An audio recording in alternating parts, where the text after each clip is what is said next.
the fertile crescent of Mesopotamia in the early 3rd millennium BC presented a landscape of extraordinary complexity, where dozens of independent city-states competed for resources, trade routes, and political dominance across the alluvial plains between the Tigris and Euphrates rivers. This fragmented political environment, characterized by constant warfare and shifting alliances, would provide the backdrop against which Sargon of Akkad would eventually forge the world's first multi-ethnic empire. The Sumerian city-state system that dominated southern Mesopotamia during the early dynastic period represented a unique form of political organization that had evolved over centuries of agricultural intensification and urban development. Each major settlement, Uruk, Ur, Lagash, Umma, Nippur, Eridu, and dozens of smaller centers, functioned as an independent political entity, typically encompassing the urban core, surrounding agricultural lands and satellite villages within a radius of roughly 20-30 kilometers. These city-states were ruled by kings known as Lugals or Ensi, who wielded both secular and religious authority, though the precise nature of their power varied considerably between different centers and time periods. The political fragmentation of early dynastic Mesopotamia stemmed from several interconnected factors. Geographic constraints played a crucial role, as the network of rivers, canals, and marshlands created natural boundaries that facilitated the development of discrete territorial units. More importantly, the intensive irrigation agriculture that sustained these communities required localized management and coordination. Each city-state developed its own complex system of canals, dikes, and water distribution networks that demanded constant maintenance and careful regulation.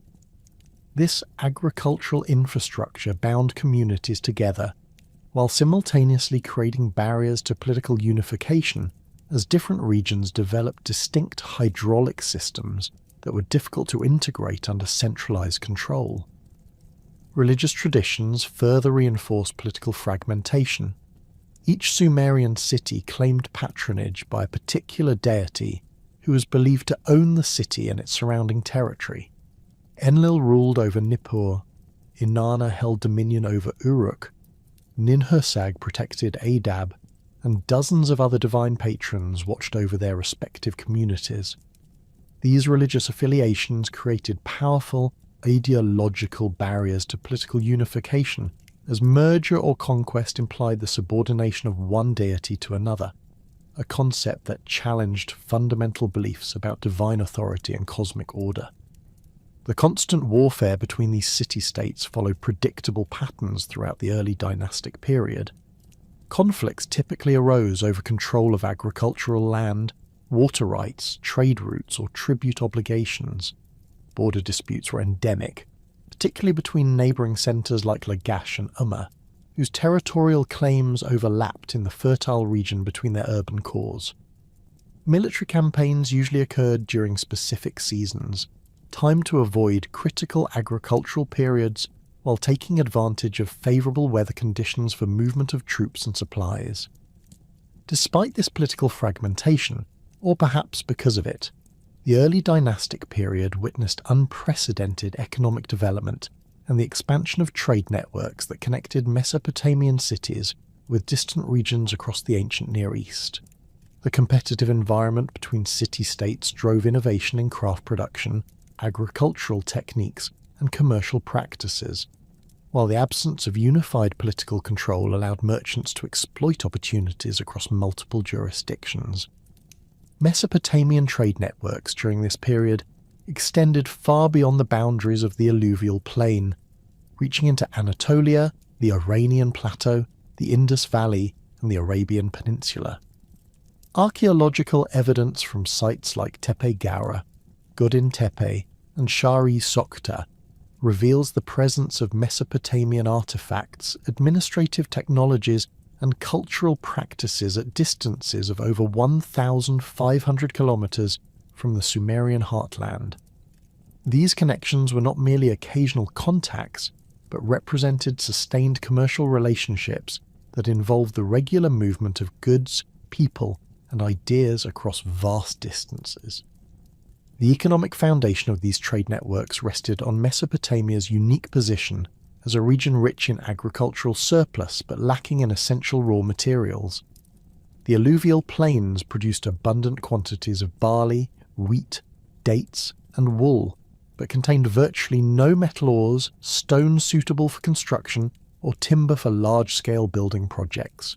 This resource imbalance created powerful incentives for long-distance trade, as Mesopotamian communities exchanged agricultural products and manufactured goods for copper from Anatolia, silver from the Taurus Mountains, lapis lazuli from Afghanistan, and timber from the Zagros Mountains in Lebanon. The organization of this trade involved multiple levels of commercial activity. Local merchants handled the distribution of goods within individual city-states and their immediate hinterlands. Regional traders managed exchanges between different Mesopotamian centers, moving specialized products like textiles from or metalwork from Gersu to markets throughout the region. Long-distance commerce was dominated by professional merchants who organized large-scale expeditions to distant regions, often operating under the patronage of temples or royal courts that provided capital and political protection.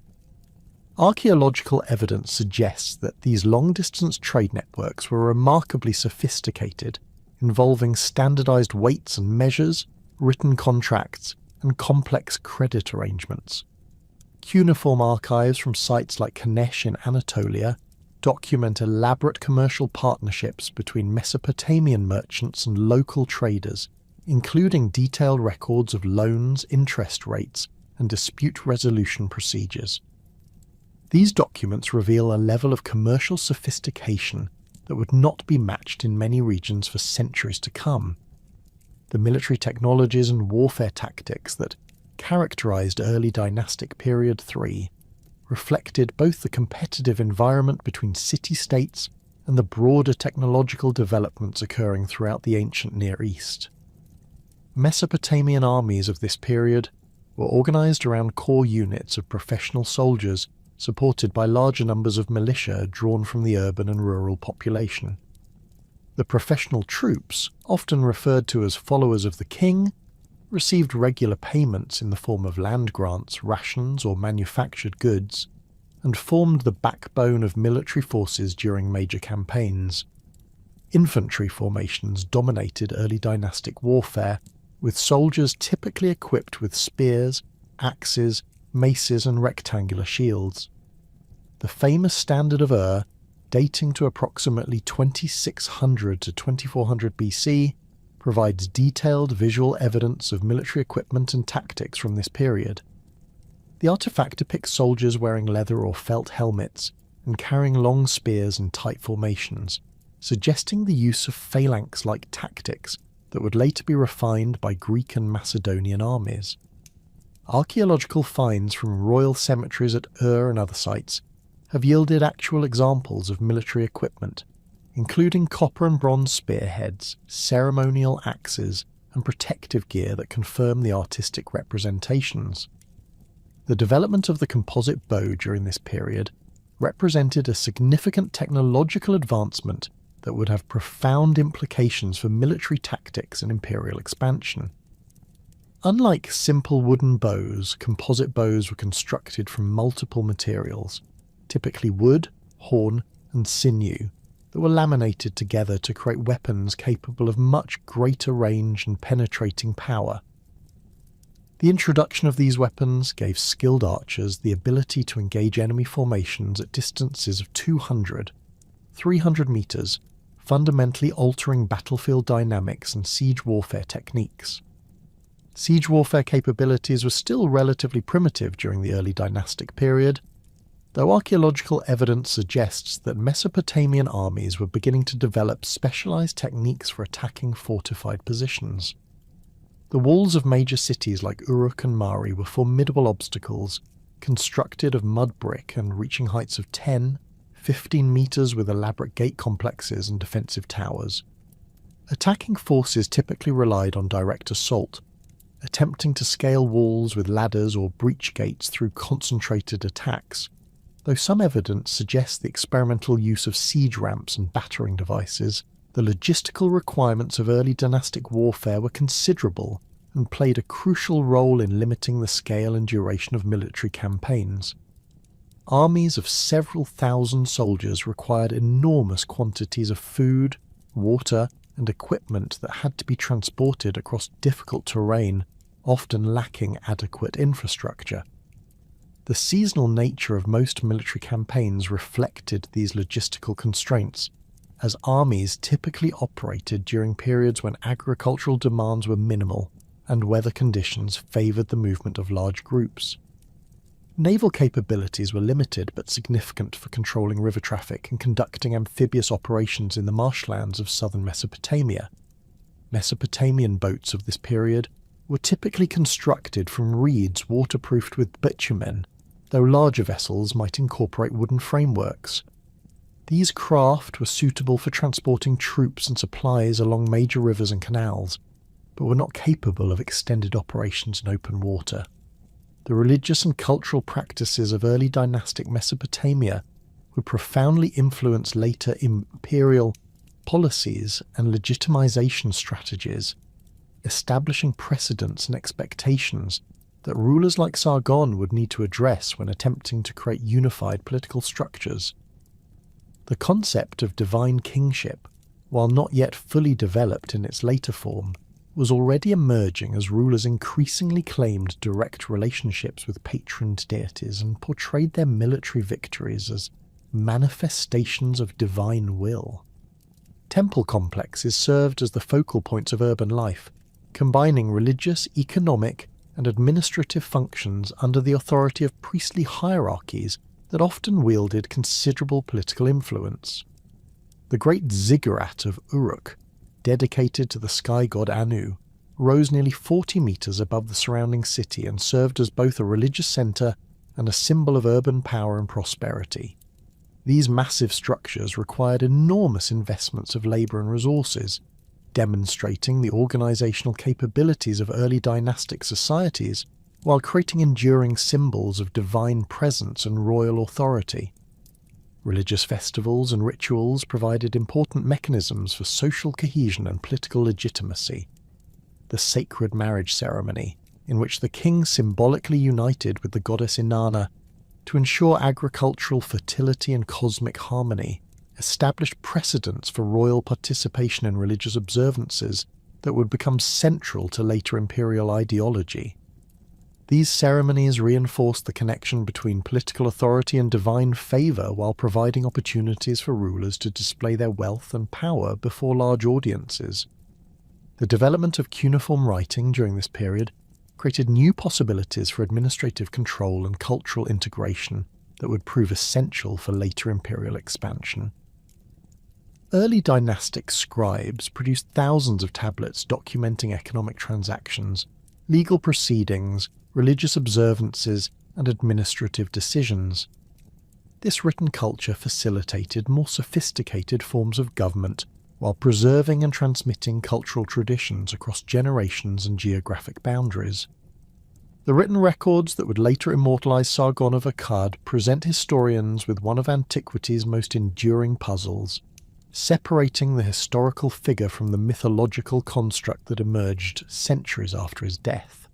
The birth legend of Sargon, preserved primarily in Neo-Assyrian and Neo-Babylonian texts dating from the 8th to 6th centuries BC, bears striking resemblances to other heroic narratives from across the ancient Near East and beyond, suggesting a deliberate literary construction designed to legitimize imperial authority rather than preserve historical memory. The canonical version of Sargon's birth story, recorded in the text known as the Legend of Sargon, follows a familiar pattern found in numerous ancient heroic traditions. According to this account, Sargon was born to a temple priestess who, forbidden from bearing children, placed her infant son in a reed basket sealed with bitumen and set him adrift on the Euphrates River. The child was discovered by Akkad, a royal gardener, who raised him as his own son. This narrative framework closely parallels the birth stories of Moses in Hebrew tradition, Cyrus the Great in Persian literature, and Romulus and Remus in Roman mythology, suggesting the existence of a widespread Near Eastern literary motif used to explain the extraordinary rise of exceptional leaders. The specific details of Sargon's birth legend reveal careful construction designed to address particular ideological needs of later Mesopotamian rulers.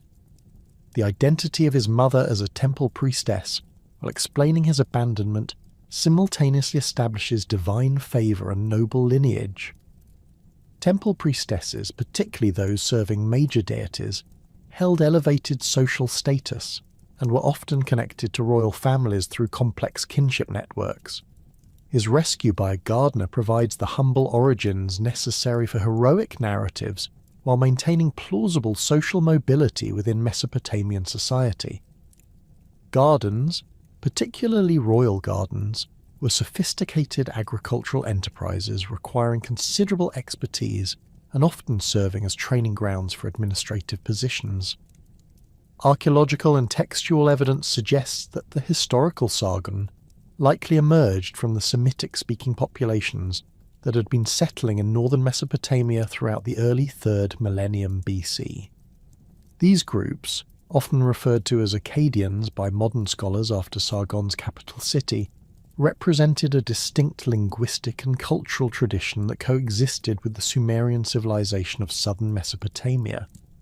The relationship between these populations was complex, involving extensive cultural exchange, intermarriage, and gradual integration rather than simple conquest or displacement. Linguistic analysis of early Akkadian personal names and administrative terminology reveals significant Sumerian influence, indicating prolonged contact and cultural borrowing between the two populations. However, distinctly Semitic elements in religious practices, legal traditions, and social organization demonstrate that Akkadian communities maintained separate identities while participating in the broader Mesopotamian cultural sphere. This cultural hybridity would become a defining characteristic of Sargon's later empire, as he successfully integrated diverse populations under unified political control. The geographic origins of Sargon remain disputed among scholars, though most evidence points to the region around Kish in north-central Mesopotamia. This area represented a transitional zone between the Sumerian heartland to the south and the emerging Akkadian settlements to the north, making it an ideal location for individuals capable of navigating both cultural traditions. The political significance of Kish during the early dynastic period cannot be overstated, as the city claimed hegemony over much of northern Mesopotamia and maintained extensive trade networks reaching into Syria, Anatolia, and the Iranian plateau. Sargon's documented career begins with his service as cupbearer to Baba, king of Kish, a position that modern scholarship has revealed to be far more significant than the title might suggest to contemporary readers. The role of cupbearer in ancient Near Eastern courts combined elements of personal service, diplomatic representation, and military command that made it one of the most trusted and influential positions in royal administration. Cupbearers had intimate access to rulers, often serving as confidential advisors and executors of sensitive political missions. Archaeological evidence from palace complexes at Mari, Ebla, and other contemporary sites reveals that cupbearers maintained their own administrative staff, controlled significant economic resources, and commanded military units during royal campaigns. The relationship between Sargon and Baba appears to have been initially collaborative, with the young Akkadian serving as an effective agent of Kish's expansionist policies throughout the region. Fragmentary texts from this period suggest that Sargon participated in military campaigns against rival city-states, managed diplomatic negotiations with distant kingdoms, and supervised commercial expeditions that extended Kish's economic influence across northern Mesopotamia. His success in these endeavours would have enhanced his reputation among both Akkadian and Sumerian populations, while providing him with extensive knowledge of regional politics, military capabilities, and economic resources. The precise circumstances that led to Sargon's break with Baba remain obscure, though later texts suggest a combination of personal ambition, political disagreement, and divine intervention that reflects the complex interplay of factors that shaped early dynastic politics. One version of events, preserved in fragmentary form, indicates that Sargon received divine visions, encouraging him to establish independent rule, a claim that served both to legitimize his rebellion and to explain his extraordinary success in subsequent military campaigns. More prosaic explanations might include disagreements over military strategy, distribution of conquered territory, or succession arrangements within the royal court of Kish. The establishment of Akkad as Sargon's capital represents a calculated political decision that demonstrated sophisticated understanding of both military strategy and symbolic authority. The precise location of ancient Akkad remains unknown to modern archaeologists, though textual evidence suggests it was situated in the region between modern Baghdad and Babylon, positioned to control river traffic along the Euphrates while maintaining access to overland trade routes connecting Mesopotamia with Syria and Anatolia. The choice to found a new city rather than seize control of an existing centre allowed Sargon to avoid the complex religious and political obligations associated with established urban communities while creating a power base entirely dependent on his personal authority. The name Akkad itself appears to derive from Akkadian linguistic roots meaning conquest or victory, suggesting that Sargon deliberately chose a designation that would emphasize the military foundations of his authority while appealing to Akkadian cultural identity. The rapid growth of this new urban centre, evidenced by later references to its massive walls, elaborate palace complex and diverse population, indicates that Sargon successfully attracted settlers from across Mesopotamia and beyond through a combination of economic incentives, military protection, and political opportunity. The initial military campaigns that established Sargon's independence from Kish reveal tactical innovations and strategic thinking that would characterize his later imperial conquests. Rather than engaging in the traditional pattern of seasonal warfare between neighbouring city-states, Sargon appears to have developed more aggressive and sustained military operations designed to achieve decisive political results. His forces combined traditional Mesopotamian infantry tactics with enhanced mobility and logistical capabilities that allowed them to operate across much greater distances than previous armies. Archaeological evidence from sites throughout Mesopotamia during this period shows increased standardization of military equipment, administrative practices, and architectural styles that suggest coordinated political control rather than the loose hegemonic arrangements typical of earlier periods. Weapon designs found at sites from northern Syria to southern Iran display consistent manufacturing techniques and decorative elements that indicate centralized production and distribution systems. Administrative tablets from multiple locations employ standardized accounting procedures and legal formulations that reflect unified bureaucratic control. The religious and ideological foundations of Sargon's emerging authority drew upon both Akkadian and Sumerian traditions, while introducing innovations that would influence imperial legitimization strategies throughout subsequent Near Eastern history. His adoption of traditional Mesopotamian royal titles and ceremonial practices demonstrated respect for established cultural norms, while his emphasis on divine favour and military prowess appealed to populations seeking effective leadership during a period of political instability. The integration of Akkadian deities into Sumerian religious hierarchies created syncretic religious traditions that facilitated cultural integration while maintaining distinct ethnic identities. The economic policies implemented during Sargon's rise to power reveal sophisticated understanding of the commercial networks that sustained Mesopotamian civilization. Rather than disrupting existing trade relationships, his administration appears to have enhanced commercial security and expanded market access through military protection of trade routes and standardization of weights, measures, and currency systems. Merchant communities throughout the region benefited from reduced political fragmentation and enhanced security, creating powerful constituencies that supported further territorial expansion. The establishment of Akkad as Sargon's imperial capital represented a revolutionary departure from traditional Mesopotamian political organisation, marking the first deliberate attempt to create an entirely new urban centre designed specifically to serve as the administrative heart of a multi-ethnic empire. Unlike the organic growth of earlier Sumerian city-states, which had evolved gradually around temple complexes and agricultural settlements over centuries, Akkad was conceived as a planned metropolis intended to project imperial authority while facilitating the complex administrative demands of governing diverse populations across vast territories.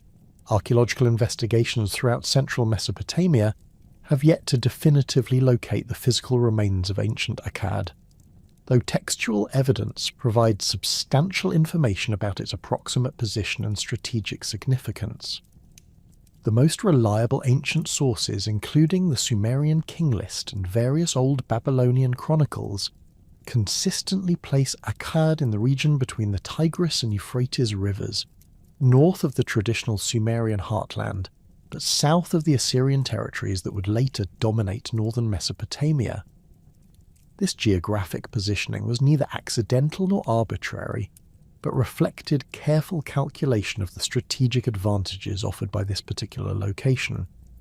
Cuneiform texts from the Ur-3 period, dating approximately 3 centuries after Sargon's reign, reference Akkad's position relative to major waterways and overland routes, with sufficient detail to reconstruct its approximate location. These sources describe the city as situated on the Euphrates River, at a point where the waterway's meandering course created natural harbours suitable for large vessels while remaining accessible to smaller craft navigating the complex canal networks that connected various regions of Mesopotamia. The proximity to major tributaries and artificial waterways provided Akkad with direct access to both the Sumerian cities of the south and the emerging urban centres of northern Mesopotamia. The strategic advantages of this location extended far beyond simple geographic convenience. Control of this particular stretch of the Euphrates allowed Sargon's administration to monitor and regulate river traffic between the economically vital regions of southern and northern Mesopotamia, creating opportunities for taxation, customs collection, and political control that had never before been available to any single authority. Merchants travelling between Ur and Mari, or between Nippur and Assur, would necessarily pass through territory controlled from Akkad, providing the imperial administration with both economic leverage and intelligence about commercial activities throughout the region. Overland trade routes connecting Mesopotamia with Syria, Anatolia, and the Iranian plateau converged in the vicinity of Akkad's location, creating what modern scholars recognise as one of antiquity's most significant commercial crossroads. Caravans carrying copper from the Taurus Mountains, silver from Anatolia, timber from the Zagros Ranges, and lapis lazuli from Afghanistan would pass through territories directly controlled by Sargon's administration, generating customs revenues while providing opportunities for diplomatic contact with distant kingdoms and commercial partnerships.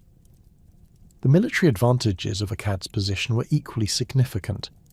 The city's location provided natural defensive benefits, as the surrounding riverine landscape created barriers to approaching armies, while offering multiple escape routes for defending forces.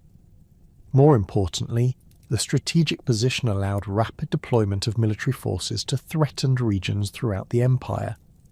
Troops stationed at Akkad could reach rebellious Sumerian cities within days, while remaining capable of responding to threats from northern enemies or eastern mountain peoples with equal efficiency. Textual evidence suggests that Sargon's selection of this site involved extensive consultation with military advisors, commercial representatives, and religious authorities who collectively evaluated the practical and symbolic advantages of various potential locations.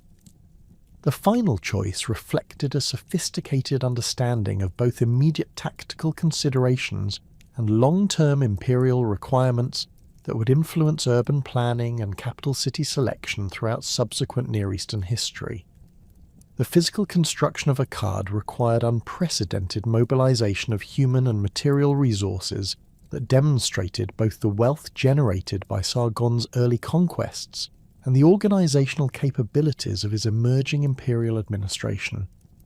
Archaeological parallels from contemporary sites like Tel Leilan and Tel Brak suggest that major urban construction projects of this period involved coordinated labour forces numbering in the tens of thousands, including skilled craftsmen, specialised engineers, and massive numbers of unskilled workers drawn from throughout the controlled territories. The city's defensive walls, described in later texts as reaching impressive heights and incorporating sophisticated architectural features, required enormous quantities of mud brick, bitumen and timber that had to be transported from distant sources. The production of sufficient building materials involved the establishment of specialised manufacturing centres, the organisation of complex supply chains, and the development of standardised construction techniques that could be implemented by work crews drawn from diverse cultural backgrounds and speaking different languages. Palace complexes within Akkad incorporated architectural elements drawn from both Akkadian and Sumerian traditions, while introducing innovative features that reflected the unique requirements of imperial administration. Excavations at contemporary sites like Ebla and Mari have revealed palace layouts that likely resembled Akkad's royal quarter, featuring extensive throne rooms for ceremonial audiences, private residential quarters for the royal family, administrative offices for bureaucratic staff, archives for storing official documents, workshops for craft production, and storage facilities for tribute payments and commercial goods.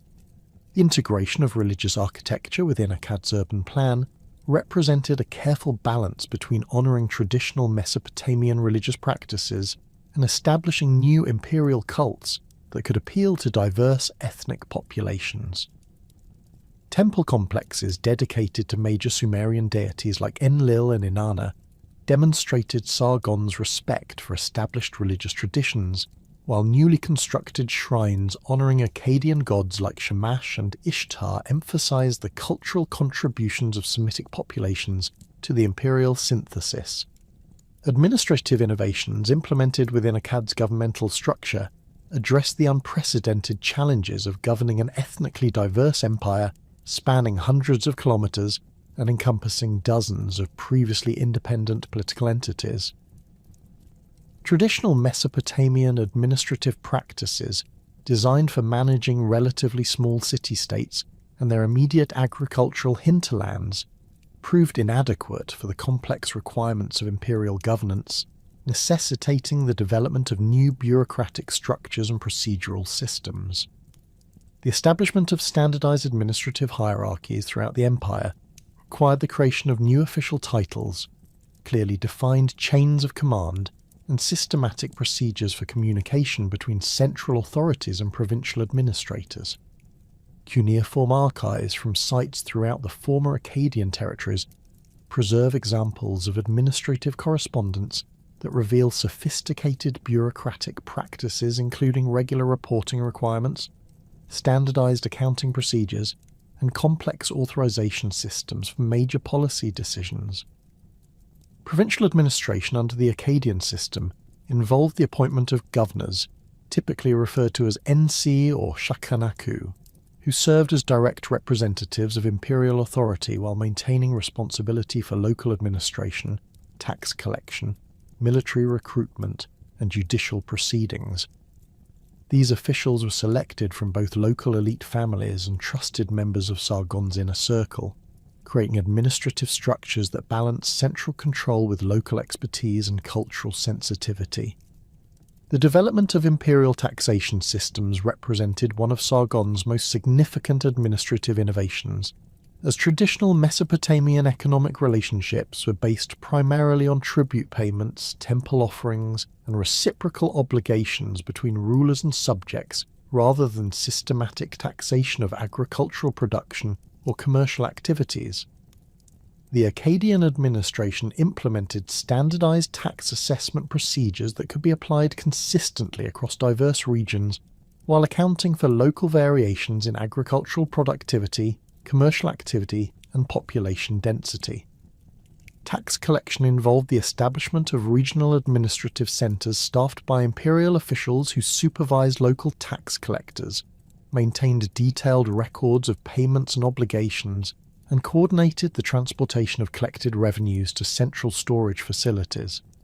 Archaeological evidence from sites like Girsu and Adab reveals the existence of specialised storage complexes designed to accommodate large quantities of grain, textiles, livestock, and manufactured goods collected as tax payments from throughout the empire. The standardisation of weights, measures, and currency systems facilitated both tax collection and commercial activities, while reducing opportunities for fraud and dispute. Imperial authorities established official standards for measuring grain, textiles, metals, and other commodities, distributing standardized measuring devices to administrative centers throughout the empire, and implementing penalties for officials or merchants who employed unauthorized measurement systems. Legal administration under the Akkadian system required the integration of diverse legal traditions and the development of new judicial procedures capable of addressing disputes between individuals from different cultural backgrounds. Traditional Sumerian legal practices, based primarily on local customs and temple-based arbitration, were supplemented by Akkadian legal concepts and imperial regulations that applied throughout the controlled territories. The establishment of imperial courts staffed by professional judges represented a significant departure from traditional Mesopotamian legal practices, which typically relied on local elders, temple officials, or royal representatives for dispute resolution. These courts employed standardized legal procedures, maintained detailed records of proceedings and decisions, and implemented consistent penalties for various categories of criminal and civil violations. Cultural synthesis within Akkad involved the deliberate integration of Akkadian and Sumerian artistic traditions, religious practices, and intellectual achievements in ways that created new imperial cultural forms, while preserving the distinct identities of constituent populations. This process required careful navigation of sensitive cultural and religious issues, as forced cultural assimilation risked provoking resistance and rebellion among newly conquered populations. Artistic production within Akkad combined Sumerian technical expertise with Akkadian aesthetic preferences and imperial themes to create distinctive artistic styles that would influence Near Eastern art for centuries. Royal sculpture from the Akkadian period, exemplified by the famous bronze head traditionally identified as Sargon, demonstrates sophisticated metalworking techniques derived from Sumerian traditions, while incorporating realistic portraiture and imperial symbolism that reflected Akkadian cultural values. Religious syncretism within the imperial capital involved the identification of Akkadian and Sumerian deities with similar attributes or functions, creating unified religious hierarchies that could accommodate the devotional practices of diverse populations. The goddess Ishtar, for example, was identified with the Sumerian Inanna, while the Akkadian Shamash was associated with the Sumerian Utu, creating religious frameworks that allowed both populations to participate in imperial religious observances while maintaining their traditional devotional practices. Literary production during the early Akkadian period began the process of creating imperial historical narratives and religious texts that would legitimize Sargon's authority while preserving and transmitting cultural traditions from throughout the empire. The development of Akkadian as a literary language alongside Sumerian created new possibilities for cultural expression and administrative communication, while facilitating the preservation of diverse intellectual traditions within unified imperial frameworks. Educational institutions within Akkad trained scribes, administrators, and religious officials in both Akkadian and Sumerian languages and cultural traditions, creating a bilingual and bicultural administrative class capable of facilitating communication and cooperation between different ethnic populations. These educational programs represented early examples of systematic cultural integration that would influence imperial administrative practices throughout subsequent Near Eastern history. The economic foundations of Akkad's rapid growth rested upon the successful integration of diverse regional economies into unified commercial networks that generated unprecedented wealth and economic opportunity. The elimination of political barriers between previously independent territories created expanded markets for specialized products, while reducing the costs and risks associated with long-distance trade. Commercial districts within Akkad accommodated merchants from throughout the known world, providing specialized facilities for the storage, display and exchange of goods, ranging from basic agricultural products to luxury items imported from distant regions. Archaeological evidence from contemporary commercial centres suggests that these districts included warehouses, workshops, residential quarters for foreign merchants, and administrative offices for regulating commercial activities and collecting customs duties. The establishment of imperial commercial regulations standardized business practices while protecting both merchants and consumers from fraud and exploitation. These regulations addressed issues including contract enforcement, dispute resolution, quality standards for manufactured goods, and procedures for handling commercial disagreements between parties from different cultural backgrounds. The consolidation of power within Akkad provided Sargon with the necessary foundation to launch his most ambitious undertaking, the systematic conquest of the Sumerian city-states that had dominated southern Mesopotamia for over a millennium.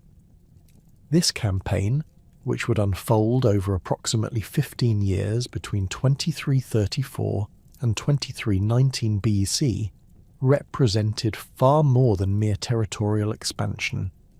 It constituted a fundamental transformation of Mesopotamian political organization, replacing the fragmented system of independent city-states with unified imperial administration under Akkadian control. The strategic planning that preceded Sargon's southern campaigns demonstrates sophisticated military thinking that went far beyond the seasonal raiding typical of early dynastic warfare. Intelligence-gathering operations conducted through merchant networks, diplomatic missions, and military reconnaissance provided detailed information about the defensive capabilities, economic resources, political alliances, and internal tensions within each target city-state. This intelligence network, coordinated from Akkad's administrative centres, maintained continuous surveillance of political developments throughout Sumer, while identifying opportunities for diplomatic intervention or military action. The selection of initial targets reflected careful analysis of regional power dynamics and strategic geography. Rather than attacking the most powerful Sumerian centres immediately, Sargon's forces first moved against smaller cities that controlled critical transportation nodes or possessed strategic resources essential for sustained military operations. The conquest of these secondary centres provided forward operating bases for subsequent campaigns while demonstrating Akkadian military capabilities to larger cities that might otherwise have resisted imperial expansion. The Siege of Kazalu, one of the earliest documented conquests in Sargon's southern campaign, established tactical precedents that would characterize subsequent operations throughout the region. Located approximately 60 kilometers southeast of Akkad, Kazalu controlled important agricultural territories and served as a regional administrative center for several smaller settlements. The city's defensive walls, constructed of mud brick reinforced with bitumen, rose approximately 12 meters above the surrounding plain and incorporated defensive towers positioned at regular intervals along the perimeter. Akkadian forces approaching Kazalu employed combined arms tactics that integrated infantry, archers, and siege specialists in coordinated operations designed to overwhelm defensive positions through sustained pressure rather than single decisive assaults. Infantry units equipped with bronze-tipped spears, leather shields, and copper axes established perimeter positions that prevented defenders from receiving external assistance, while siege specialists constructed earthwork ramps against vulnerable sections of the city walls. The siege lasted approximately 3 months, during which Akkadian engineers demonstrated advanced understanding of siege warfare techniques that surpassed contemporary Mesopotamian military capabilities. Archaeological evidence from similar sites suggests that these operations involved the construction of massive earthen ramps, reinforced with timber and stone, that allowed attacking forces to reach the tops of defensive walls. The coordination required for such construction projects, involving thousands of workers operating under enemy fire, indicates sophisticated logistical planning and military engineering expertise. Archer units positioned on elevated platforms provided covering fire for advancing infantry, while targeting defenders manning the city walls. The composite bows employed by Akkadian archers, constructed from laminated wood, horn, and sinew, possess significantly greater range and penetrating power than the simple wooden bows typically used by Sumerian defenders.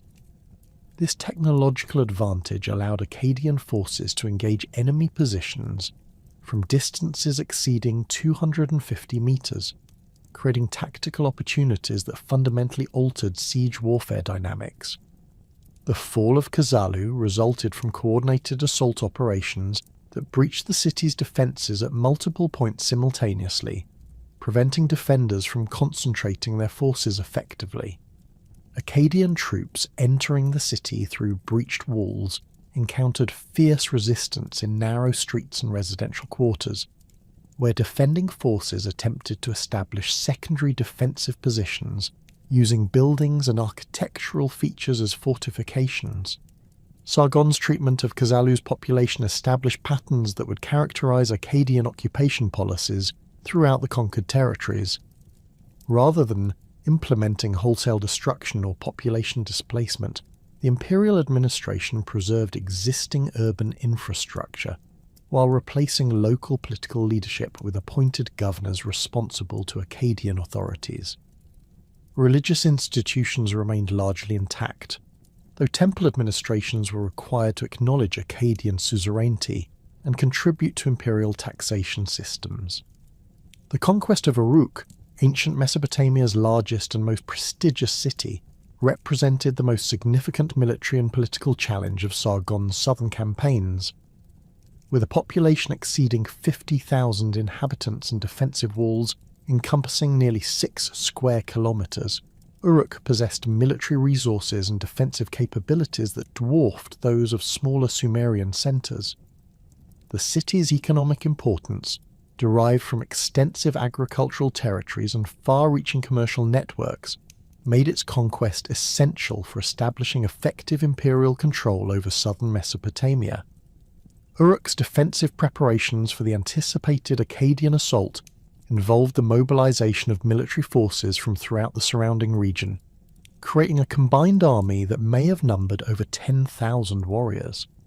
These forces included professional soldiers maintained by the city's royal court, militia units drawn from the urban population, and contingents provided by allied settlements throughout Uruk's territorial sphere. The diversity of this defensive coalition reflected both the city's political influence and the widespread recognition that Akkadian expansion threatened the entire Sumerian political system. The siege operations that surrounded Uruk lasted nearly 8 months, making it one of the longest sustained military campaigns in recorded Mesopotamian history to that point.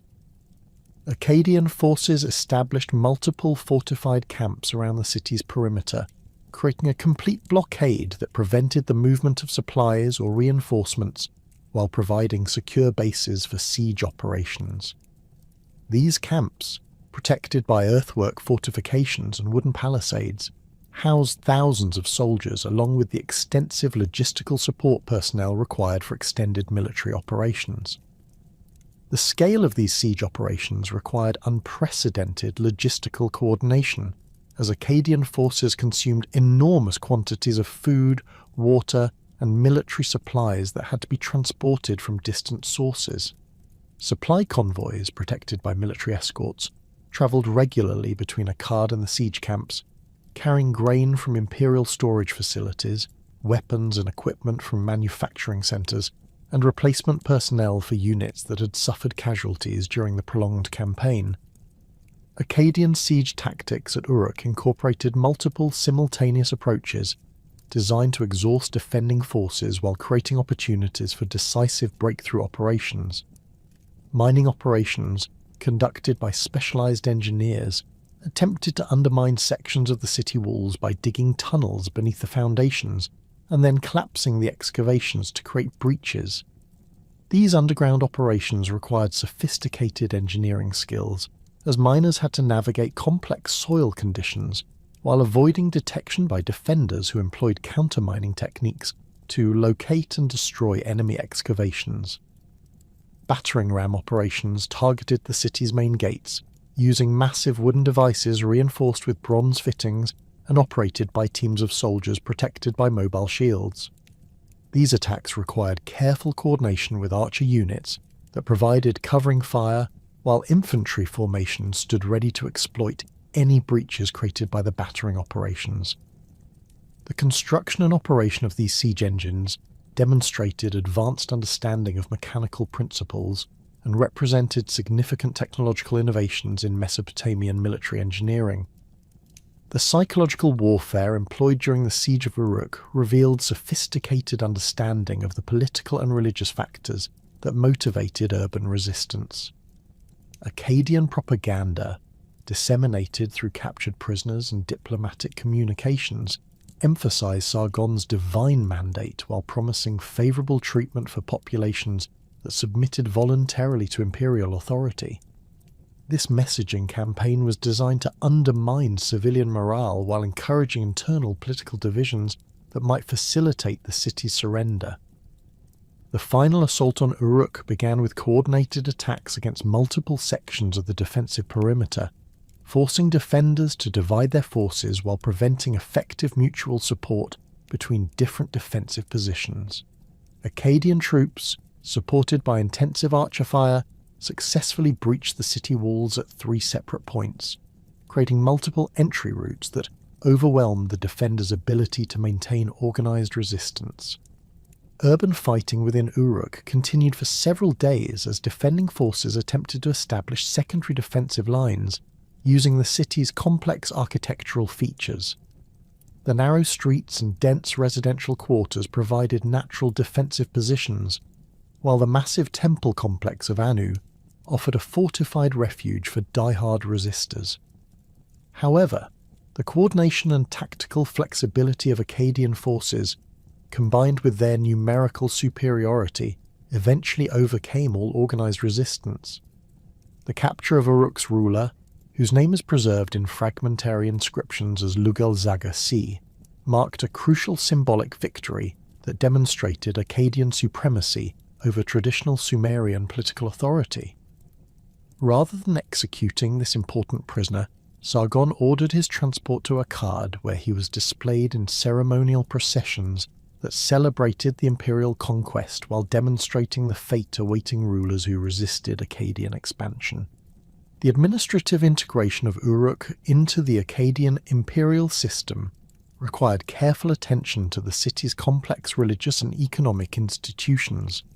The Great Temple of Anu, which had served as a center of Mesopotamian religious life for centuries, was preserved and incorporated into imperial religious hierarchies, while its extensive land holdings and economic resources were subjected to imperial taxation.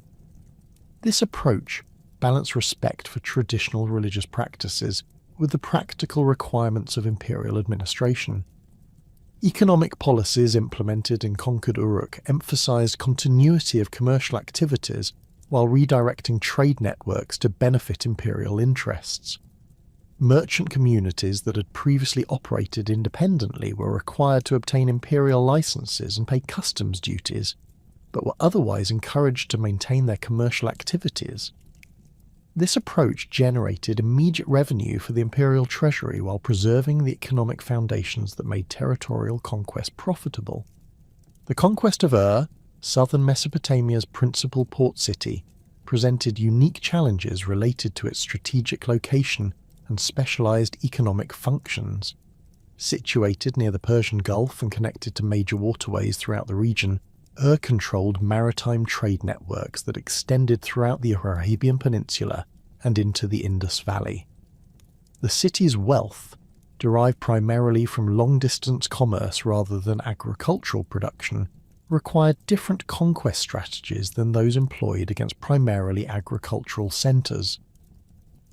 Naval operations played a crucial role in the siege of Ur, as Akkadian forces had to prevent the city from receiving supplies or reinforcements by water, while establishing their own supply lines across the complex network of rivers, canals, and marshlands that characterized the southern Mesopotamian landscape. The development of Akkadian naval capabilities, including the construction of specialized military vessels and the training of amphibious assault forces, represented significant innovations in Mesopotamian military technology. The siege of Ur lasted approximately 5 months, during which Akkadian forces demonstrated remarkable adaptability in conducting military operations across difficult terrain that included extensive marshlands, seasonal flooding, and complex waterway systems. Engineering units constructed causeways and bridges that allowed the movement of heavy equipment and large troop formations across otherwise impassable terrain, while specialized rivercraft provided logistical support and tactical mobility. The city's eventual surrender resulted from the successful blockade of its commercial networks rather than direct military assault. Akkadian control of overland trade routes and river traffic effectively eliminated Ur's economic foundation, creating internal pressures that forced political leaders to negotiate terms of submission.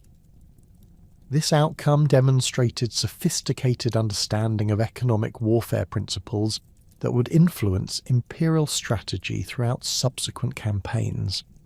The integration of Ur's commercial networks into the Akkadian imperial system generated enormous economic benefits while extending imperial influence far beyond the boundaries of directly controlled territories. Mesopotamian merchants operating under Akkadian protection established trading posts throughout the Persian Gulf region, creating commercial relationships that facilitated diplomatic contact with distant kingdoms while generating customs revenues for the imperial treasury. The conquest of Lagash, one of Sumer's most militarily formidable city-states, required the deployment of Sargon's most experienced military units and the implementation of innovative tactical approaches designed to overcome the city's sophisticated defensive preparations. Lagash had been engaged in intermittent warfare with neighbouring Ummah for over a century, creating military institutions and defensive capabilities that surpassed those of most other Sumerian centres.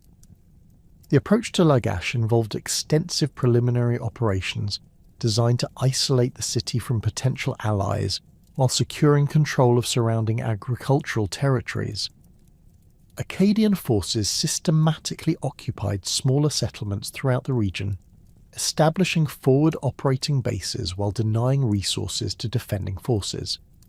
These preliminary campaigns lasted nearly 2 years and demonstrated the long-term strategic planning that characterized Sargon's military operations. The siege itself incorporated lessons learned from previous campaigns while adapting to Lagash's unique defensive features. The city's walls, reinforced with stone foundations and incorporating advanced architectural features like projecting towers and complex gate systems, required specialized assault techniques that pushed Akkadian military engineering to its limits. The successful breach of these defences marked a significant milestone in the development of ancient siege warfare capabilities. The systematic conquest of the Sumerian heartland provided Sargon with unprecedented resources and strategic positioning that enabled him to contemplate military operations on a scale never before attempted in the Mesopotamian history. By 2320 BC, with the major southern cities firmly under Akkadian control and tribute flowing regularly into imperial coffers, Sargon's attention turned northward and westward toward regions that had previously remained beyond the reach of any Mesopotamian ruler.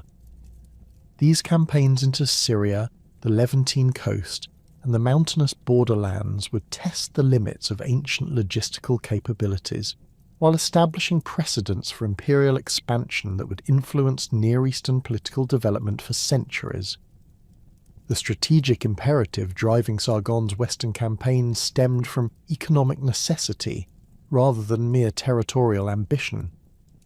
The Akkadian Empire's rapid growth had created enormous demands for raw materials that could not be satisfied within the boundaries of Mesopotamia proper. Bronze production, essential for maintaining military superiority, required steady supplies of tin that originated primarily in the mountains of eastern Anatolia and the Iranian plateau. Silver, increasingly important for commercial transactions and diplomatic payments, came mainly from mining operations in the Taurus Mountains and Syrian highlands. Most critically, large-scale construction projects throughout the empire demanded quantities of timber that far exceeded the limited forest resources available in Mesopotamia's immediate vicinity. The Cedar Mountain referenced in Akkadian royal inscriptions almost certainly refers to the Amanus Mountains, the southern extension of the Taurus Range that separates the Mesopotamian plain from the Mediterranean coastal regions. These mountains contained extensive forests of cedar, pine, and other valuable timber species that had supplied construction projects throughout the ancient Near East for millennia. Control of these forest resources would provide the Akkadian Empire with materials essential for shipbuilding, palace construction, temple renovation, and the manufacture of siege equipment required for continued military expansion. Archaeological surveys throughout the Amanus region have revealed evidence of intensive ancient logging operations, including specialized tools, transportation infrastructure, and temporary settlements that housed logging crews during seasonal operations. The scale of these activities suggests systematic exploitation rather than opportunistic harvesting, indicating the presence of organized administrative structures capable of coordinating complex extraction and transportation operations across difficult mountainous terrain. The military challenges associated with operations in the Amanus Mountains differed fundamentally from the siege warfare that had characterized Sargon's Sumerian campaigns. Mountain warfare required specialized equipment, different tactical approaches, and logistical solutions adapted to terrain that was largely impassable for the heavy infantry formations and siege engines that had proven so effective against fortified cities. Akkadian forces operating in these regions had to develop new capabilities for rapid movement across steep terrain, while maintaining supply lines that stretched hundreds of kilometers from their Mesopotamian bases.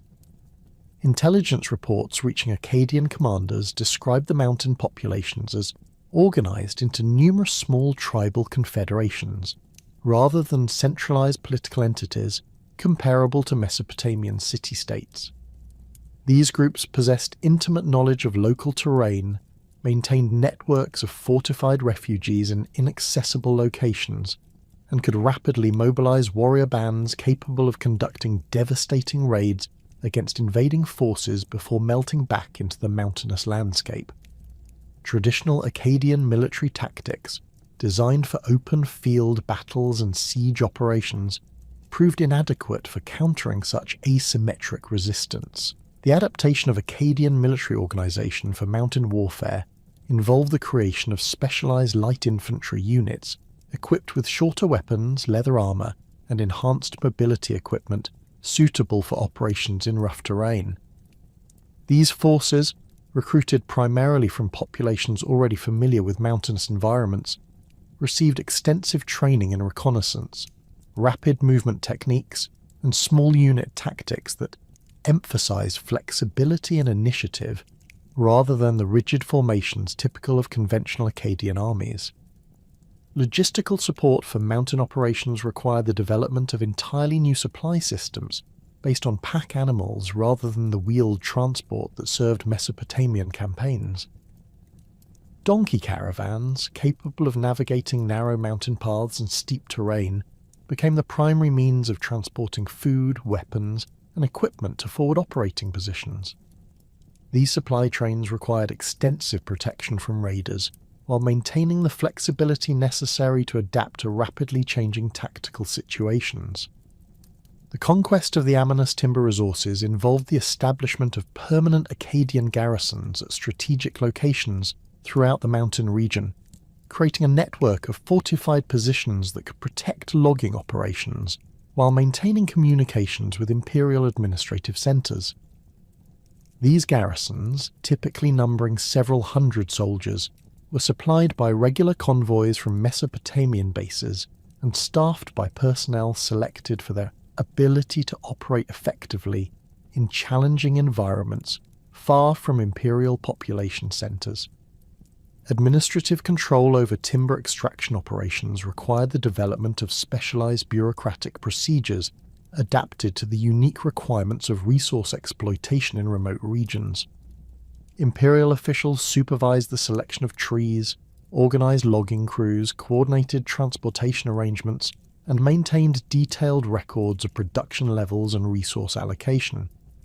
These administrative systems had to balance efficiency with security considerations, while ensuring that valuable timber resources reached their intended destinations without excessive losses to raiders or transportation difficulties. The economic impact of successful timber acquisition extended far beyond immediate construction needs, as control of these resources provided the Akkadian Empire with valuable commodities for international trade and diplomatic exchange. Cedarwood, prized throughout the ancient world for its durability and aromatic properties, commanded premium prices in markets from Egypt to the Indus Valley. The ability to supply such materials enhanced Akkadian diplomatic leverage, while generating revenues that helped finance continued military expansion. Sargon's campaigns against the kingdoms of Mari and Ebla represented the most ambitious military operations attempted by any Mesopotamian ruler to that point, involving the projection of imperial power across distances exceeding 800 kilometers from Akkadian territory. These expeditions required unprecedented logistical coordination, diplomatic preparation, and strategic planning that pushed ancient military capabilities to their absolute limits while establishing new precedents for imperial expansion across vast geographic expanses. Mari, situated on the Euphrates River approximately 400 kilometers northwest of Akkad, controlled one of the ancient world's most important commercial crossroads. The city's strategic position at the intersection of river routes connecting Mesopotamia with Syria and overland paths linking Anatolia with the Levantine coast made it a crucial objective for any power seeking to dominate regional trade networks.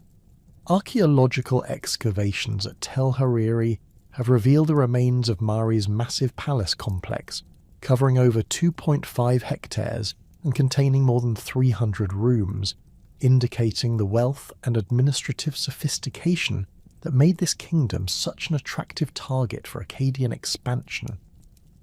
The palace archives discovered at Mari, containing over 25,000 cuneiform tablets, provide detailed insights into the kingdom's political organisation, military capabilities, and diplomatic relationships during the period immediately preceding Sargon's campaigns. These documents reveal a complex web of alliances and rivalries connecting Mari with kingdoms throughout Syria and Anatolia, creating diplomatic challenges that required careful management to prevent the formation of anti-Akkadian coalitions. Mari's military forces, described in contemporary texts as numbering several thousand professional soldiers supported by tribal auxiliaries from throughout the kingdom's territorial sphere, were organised around elite chariot units and heavily armed infantry formations equipped with bronze weapons and protective equipment, comparable to Akkadian military technology. The kingdom's defensive preparations included not only the fortification of the capital city, but also the establishment of forward defensive positions along likely invasion routes, creating multiple layers of resistance designed to delay and weaken attacking forces. The Akkadian approach to Mari involved extensive preliminary operations designed to isolate the kingdom diplomatically, while securing control of territories that could serve as forward bases for the main assault. Sargon's diplomats conducted negotiations with tribal leaders throughout the region, offering favourable terms for groups willing to remain neutral or actively support Akkadian operations. These diplomatic initiatives were supported by limited military demonstrations that showcased Akkadian capabilities while avoiding premature commitment to major combat operations. The siege of Marie itself lasted approximately 6 months and required the deployment of the largest Akkadian army ever assembled for operations outside Mesopotamia proper. Contemporary estimates suggest that Sargon's forces may have numbered over 15,000 soldiers, including infantry, archers, siege specialists, and support personnel, along with thousands of additional workers responsible for maintaining supply lines and constructing siege equipment. The coordination required for such operations represented a quantum leap in ancient military organisation and logistics. Siege operations at Mari incorporated all the tactical innovations developed during Sargon's earlier campaigns, while adapting to the specific challenges presented by the city's riverside location and sophisticated defensive features. Akkadian engineers constructed multiple siege ramps against different sections of the city walls, while naval units, operating specialised rivercraft, established blockades that prevented the delivery of supplies or reinforcements by water. These combined operations demonstrated remarkable tactical flexibility and strategic coordination. The breakthrough that led to Mari's fall resulted from the successful mining of a critical section of the city's defensive perimeter, creating a breach large enough to permit the assault of a full infantry formation. Akkadian forces entering the city encountered fierce resistance in the narrow streets surrounding the palace complex, where defending troops had established secondary defensive positions using the massive royal buildings as fortifications. The final capture of the palace required several days of intense urban combat that resulted in significant casualties for both sides. Sargon's treatment of Mari following its conquest reflected the strategic importance of maintaining the city's commercial functions while establishing effective imperial control. Rather than destroying the existing administrative infrastructure, Akkadian authorities preserved Mari's bureaucratic systems while installing imperial governors responsible for tax collection, military recruitment, and diplomatic coordination. The kingdom's extensive commercial networks were integrated into the Akkadian imperial economy, generating immediate revenues while extending imperial influence throughout the Syrian region. The conquest of Ebla, located approximately 600 kilometers west of Akkad in what is now northern Syria, presented even greater challenges than the Mari campaign due to the city's remote location, sophisticated defensive preparations, and extensive network of allied settlements throughout the surrounding region. Archaeological excavations at Tel Mardik have revealed the remains of one of the ancient world's most impressive urban centres, with massive defensive walls, elaborate palace complexes, and extensive residential quarters that housed a population estimated at over 30,000 inhabitants. The royal archives discovered at Ebla, containing more than 17,000 cuneiform tablets, written in both Sumerian and the local Eblaite language, provide unprecedented insights into the kingdom's political organisation, economic activities, and international relationships during the mid-3 RD millennium BC. These documents reveal a highly sophisticated administrative system that managed extensive agricultural territories, regulated complex commercial activities, and maintained diplomatic relationships with kingdoms throughout Syria, Anatolia, and Mesopotamia. Ebla's economic foundation rested upon its control of critical trade routes, connecting Mesopotamia with the Mediterranean coast and Anatolia, generating enormous wealth through customs duties, commercial taxes, and direct participation in long-distance trade. The kingdom's merchants maintained trading posts throughout the region, while its craftsmen produced luxury goods that were exported across the ancient Near East. This economic prosperity supported military forces and defensive capabilities that posed significant challenges to Akkadian expansion. The military approach to Ebla required extensive preliminary operations designed to neutralize the kingdom's network of allied settlements while securing control of the surrounding agricultural territories that supplied the capital city. Akkadian forces conducted systematic campaigns against dozens of smaller settlements throughout the region, establishing forward operating bases while denying resources to defending forces. These operations lasted nearly 2 years and demonstrated the long-term strategic planning that characterized Sargon's most ambitious campaigns. The siege of Ebla itself incorporated innovative tactical approaches designed to overcome the city's formidable defensive features, while managing the logistical challenges associated with operations at such extreme distances from Akkadian territory.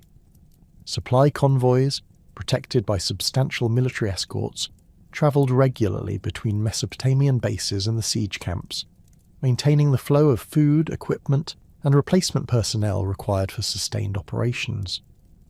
The successful capture of Ebla marked the westernmost extent of Sargon's territorial conquests and established Akkadian control over trade routes that connected Mesopotamia directly with Mediterranean commercial networks.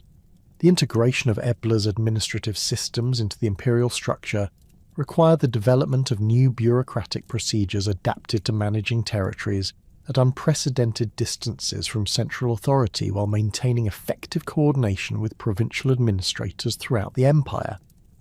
The administrative challenges associated with governing these distant western territories exceeded anything previously encountered in Mesopotamian political history. Traditional systems of direct control, based on regular communication between central authorities and provincial administrators, proved inadequate for managing regions separated from Akkad by weeks of difficult travel. The development of effective governance structures for these remote provinces required innovations in administrative organization, communication systems, and local autonomy that would influence imperial administration throughout subsequent Near Eastern history. The appointment of Akkadian governors to oversee the western provinces involved careful selection of individuals capable of operating effectively in culturally diverse environments while maintaining loyalty to imperial authority. These officials, typically drawn from Sargon's inner circle or proven military commanders, received extensive briefings on local customs, political relationships, and economic conditions before assuming their responsibilities.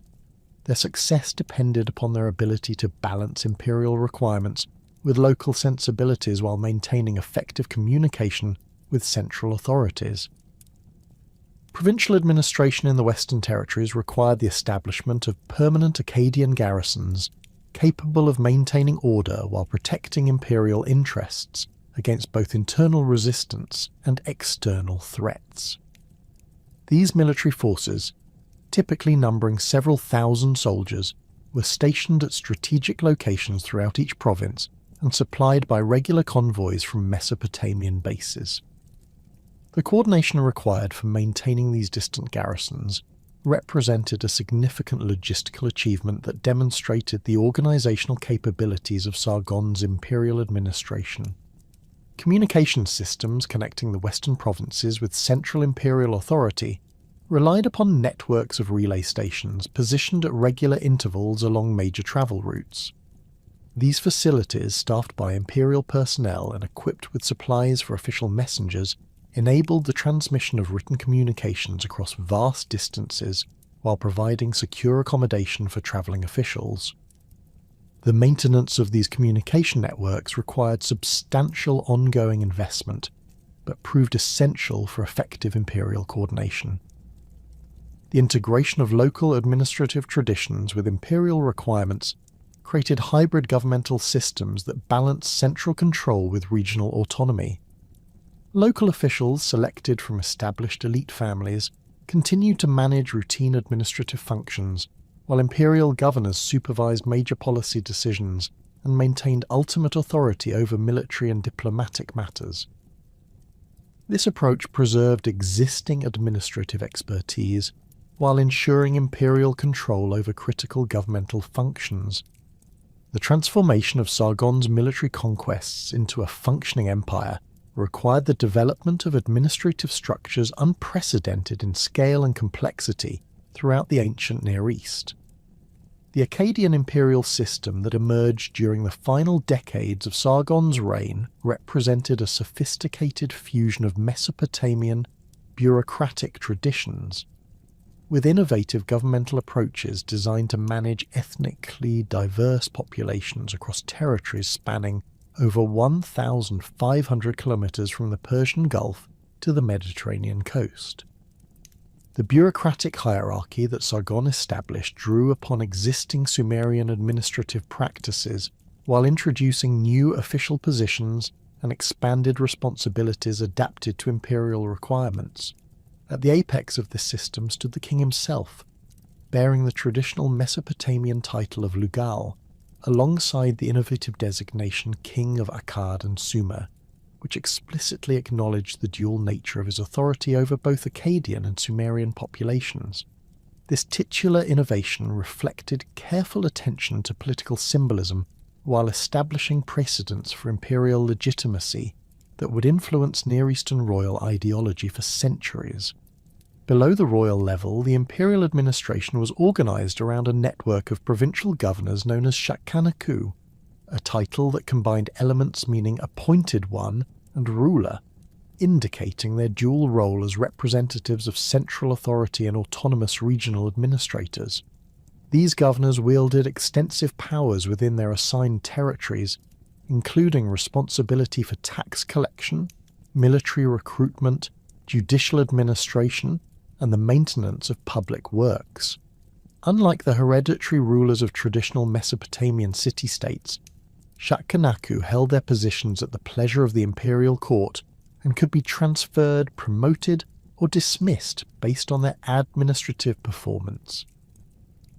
The selection criteria for Shakkanaku appointments reveal sophisticated understanding of the political challenges inherent in imperial governance.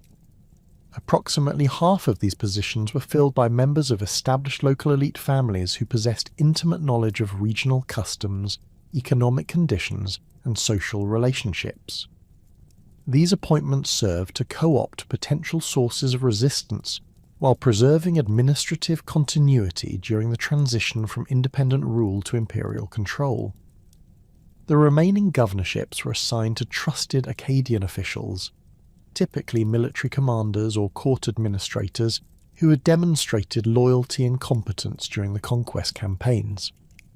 Provincial governors maintained extensive personal staffs that included deputy administrators, military advisors, tax assessors, judicial officials, and specialized personnel responsible for managing specific aspects of regional government. These bureaucratic hierarchies typically numbered several hundred individuals in major provinces like those encompassing the former kingdoms of Mari and Ebla, creating employment opportunities for educated personnel from both local and Akkadian backgrounds, while facilitating the integration of diverse administrative traditions. The standardization of administrative procedures across the empire required the development of detailed operational manuals that specified proper protocols for tax assessment, legal proceedings, military recruitment, and diplomatic correspondence. These documents, preserved in fragmentary form in various provincial archives, reveal remarkable attention to procedural consistency while allowing flexibility for local adaptation. Tax collection procedures, for example, established uniform assessment methods based on agricultural productivity and commercial activity, while permitting governors to adjust collection schedules to accommodate regional variations in harvest timing and market conditions.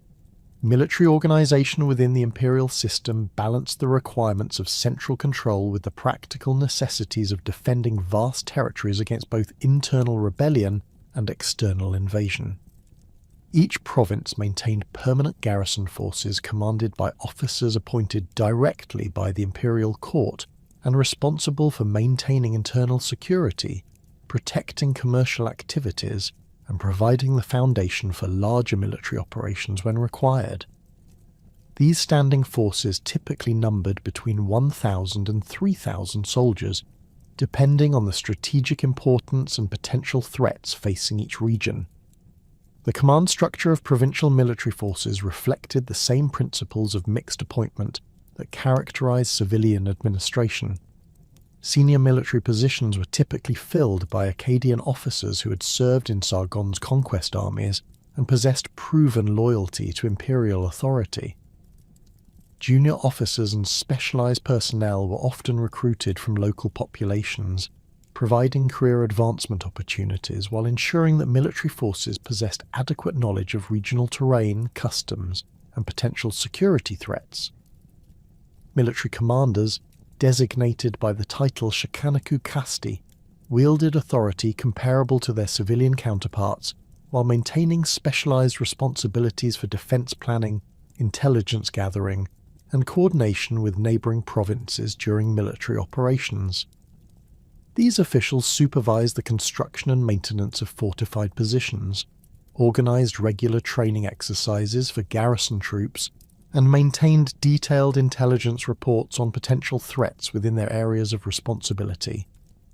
The integration of diverse military traditions within the Imperial Army created hybrid tactical systems that combined Akkadian, organizational methods with specialized techniques developed by various conquered populations. Syrian archers, renowned for their accuracy with composite bows, were incorporated into imperial formations alongside Mesopotamian heavy infantry and specialized siege engineers. Mountain warfare specialists from the Zagros and Taurus regions provided expertise essential for operations in difficult terrain, while naval personnel from coastal cities contributed knowledge crucial for riverine and maritime operations. The standardization of weights, measures, and administrative practices across the empire represented one of Sargon's most significant and enduring achievements, creating unified commercial and bureaucratic systems that facilitated trade, taxation, and governmental coordination across culturally diverse regions. The Akkadian imperial administration established official standards for measuring grain, textiles, metals, and other commodities based on traditional Mesopotamian units, while ensuring consistent application throughout all controlled territories. Archaeological evidence from sites throughout the former Akkadian Empire reveals the widespread distribution of standardized measuring devices, including stone weights, measuring vessels, and marked measuring rods that conform to imperial specifications. These artifacts demonstrate the systematic implementation of measurement standards while revealing the extensive administrative infrastructure required to maintain consistency across such vast territories. Official weights discovered at sites from Susa to Ebla display identical proportional relationships and manufacturing techniques, indicating centralized production and distribution systems that operated throughout the imperial period. The standardization process involved the establishment of regional measurement offices staffed by imperial officials responsible for calibrating local measuring devices, investigating complaints about fraudulent practices, and ensuring compliance with imperial regulations. These offices maintained stocks of certified standard measures that served as references for commercial transactions, while providing authorized replacements for damaged or worn equipment used by merchants and administrative personnel. Commercial regulations implemented throughout the empire created unified legal frameworks for business activities while protecting both merchants and consumers from fraudulent practices. These regulations addressed issues including contract enforcement, quality standards for manufactured goods, dispute resolution procedures, and penalties for various categories of commercial violations. The consistency of these legal standards facilitated long-distance trade by reducing uncertainties and transaction costs associated with conducting business across multiple jurisdictions. Currency standardization involved the establishment of official exchange rates between different types of payment media, including silver, barley, wool, and manufactured goods that served as standard units of value in various commercial transactions. Imperial regulations specified the purity requirements for silver payments, the quality standards for grain used in commercial exchanges, and the acceptable grades of textiles and other commodities employed in large-scale transactions. The development of imperial taxation systems required the integration of diverse local practices with standardized assessment and collection procedures capable of generating predictable revenues while avoiding excessive burdens that might provoke resistance or economic disruption. The Akkadian administration implemented proportional taxation based on agricultural productivity, commercial income, and property values, with rates varying between different categories of economic activity and geographic regions. Agricultural taxation typically involved the collection of fixed percentages of crop yields, with rates ranging from 10 to 20% depending on land quality, irrigation requirements, and regional productivity levels. These assessments were based on detailed surveys of agricultural territories that documented soil conditions, water availability, and historical production levels. Tax collectors, appointed by provincial governors and supervised by imperial inspectors, conducted annual assessments that accounted for variations in weather conditions, pest damage, and other factors affecting agricultural output. Commercial taxation involved the collection of customs duties on goods transported across provincial boundaries, license fees for merchants engaged in long-distance trade, and market taxes on transactions conducted in urban commercial districts. These levies generated substantial revenues while providing imperial authorities with detailed information about commercial activities and economic conditions throughout the empire. Port cities like and Murray contributed particularly significant tax revenues due to their strategic positions along major trade routes.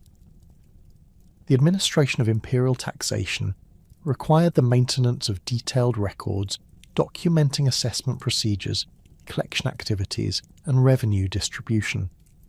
Provincial tax offices employed numerous scribes and accounting specialists who prepared regular reports for central authorities while maintaining local records of individual taxpayer obligations and payment histories.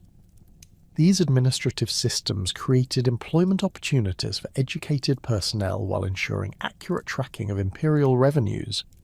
The integration of Akkadian and Sumerian administrative traditions created syncretic governmental systems that preserved valuable elements from both cultural backgrounds while developing innovative approaches adapted to imperial requirements. Sumerian bureaucratic procedures, refined over centuries of city-state administration, provided proven methods for record-keeping, legal administration, and economic management. Akkadian administrative innovations contributed flexibility, standardization, and coordination capabilities essential for managing territories far exceeding the scale of traditional Mesopotamian political entities.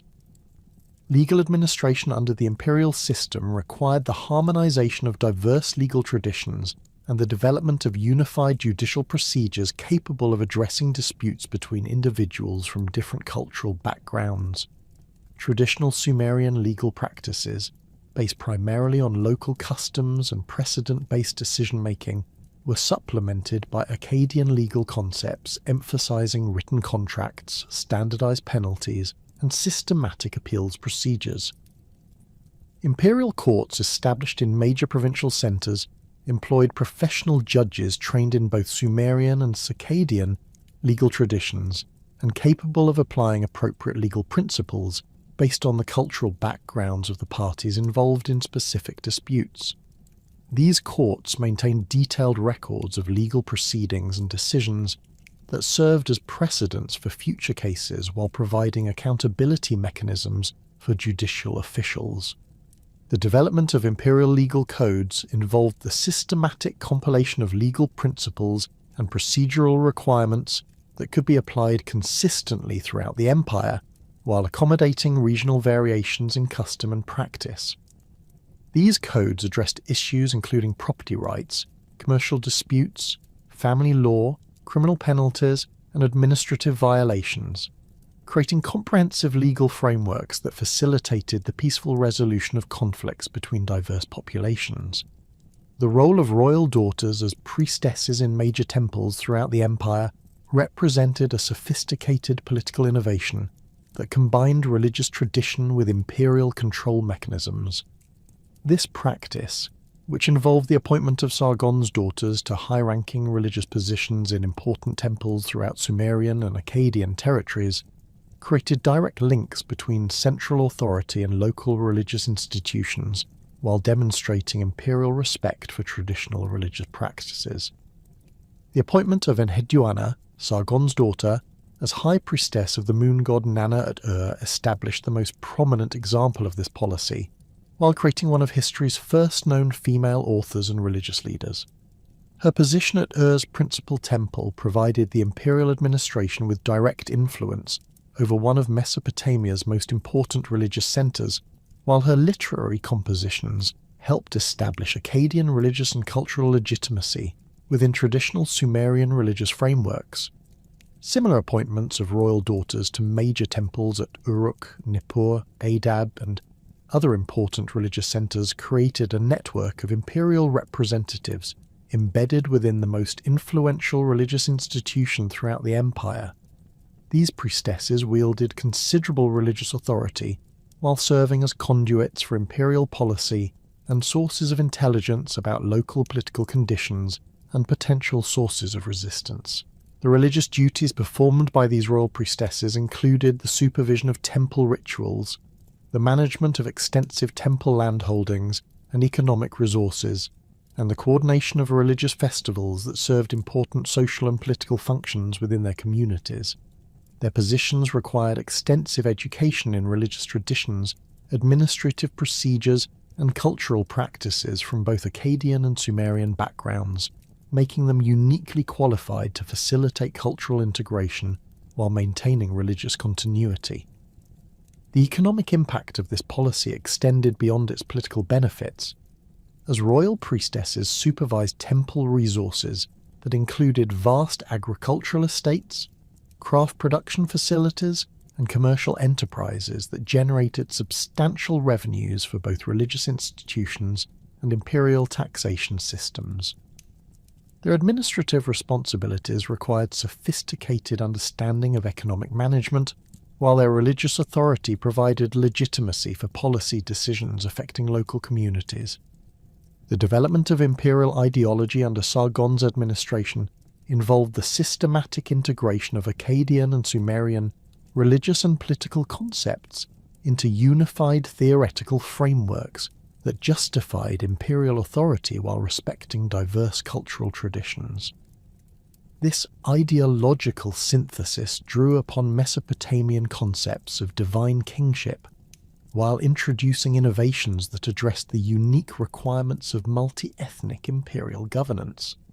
Imperial propaganda emphasized Sargon's divine mandate to unite Mesopotamia under single rule, while portraying imperial expansion as the fulfillment of divine will rather than mere territorial conquest. Royal inscriptions and artistic representations depicted Sargon receiving authority directly from major deities including Enlil, Marduk, and Ishtar, creating religious justifications for imperial rule that appealed to both Akkadian and Sumerian populations. The integration of diverse religious traditions within imperial ideology involved the identification of Akkadian and Sumerian deities with similar attributes or functions, creating unified pantheons that accommodated the devotional practices of different ethnic groups while establishing hierarchical relationships that reflected imperial political structures. These religious syntheses facilitated cultural integration while preserving distinct ethnic identities within broader imperial frameworks. The economic transformation that accompanied Sargon's imperial expansion represented a fundamental restructuring of ancient Near Eastern commercial relationships, creating integrated trade networks that spanned distances unprecedented in human history. The Akkadian Empire's control over territories from the Persian Gulf to the Mediterranean coast established direct imperial authority over the most lucrative trade routes connecting Asia with Africa and Europe, generating wealth that dwarfed anything previously accumulated by Mesopotamian rulers while creating economic dependencies that bound distant regions to imperial policy decisions. Archaeological evidence from sites throughout the former Akkadian territories reveals the dramatic expansion of long-distance commerce during Sargon's reign.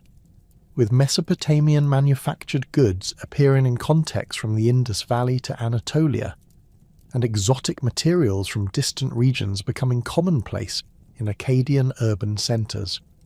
Excavations at Tel Leilan have uncovered administrative archives documenting commercial transactions involving lapis lazuli from Afghanistan, silver from the Taurus Mountains, copper from Cyprus, and timber from the Zagros Highlands, indicating the systematic organisation of trade networks that operated across thousands of kilometres. The integration of Anatolian trade routes under Akkadian control provided direct access to metal resources essential for imperial military and economic activities. Copper mines in the Erganimaiden region, located in southeastern Turkey, produced high-quality ore that was transported via established caravan routes through northern Syria to Mesopotamian processing centres.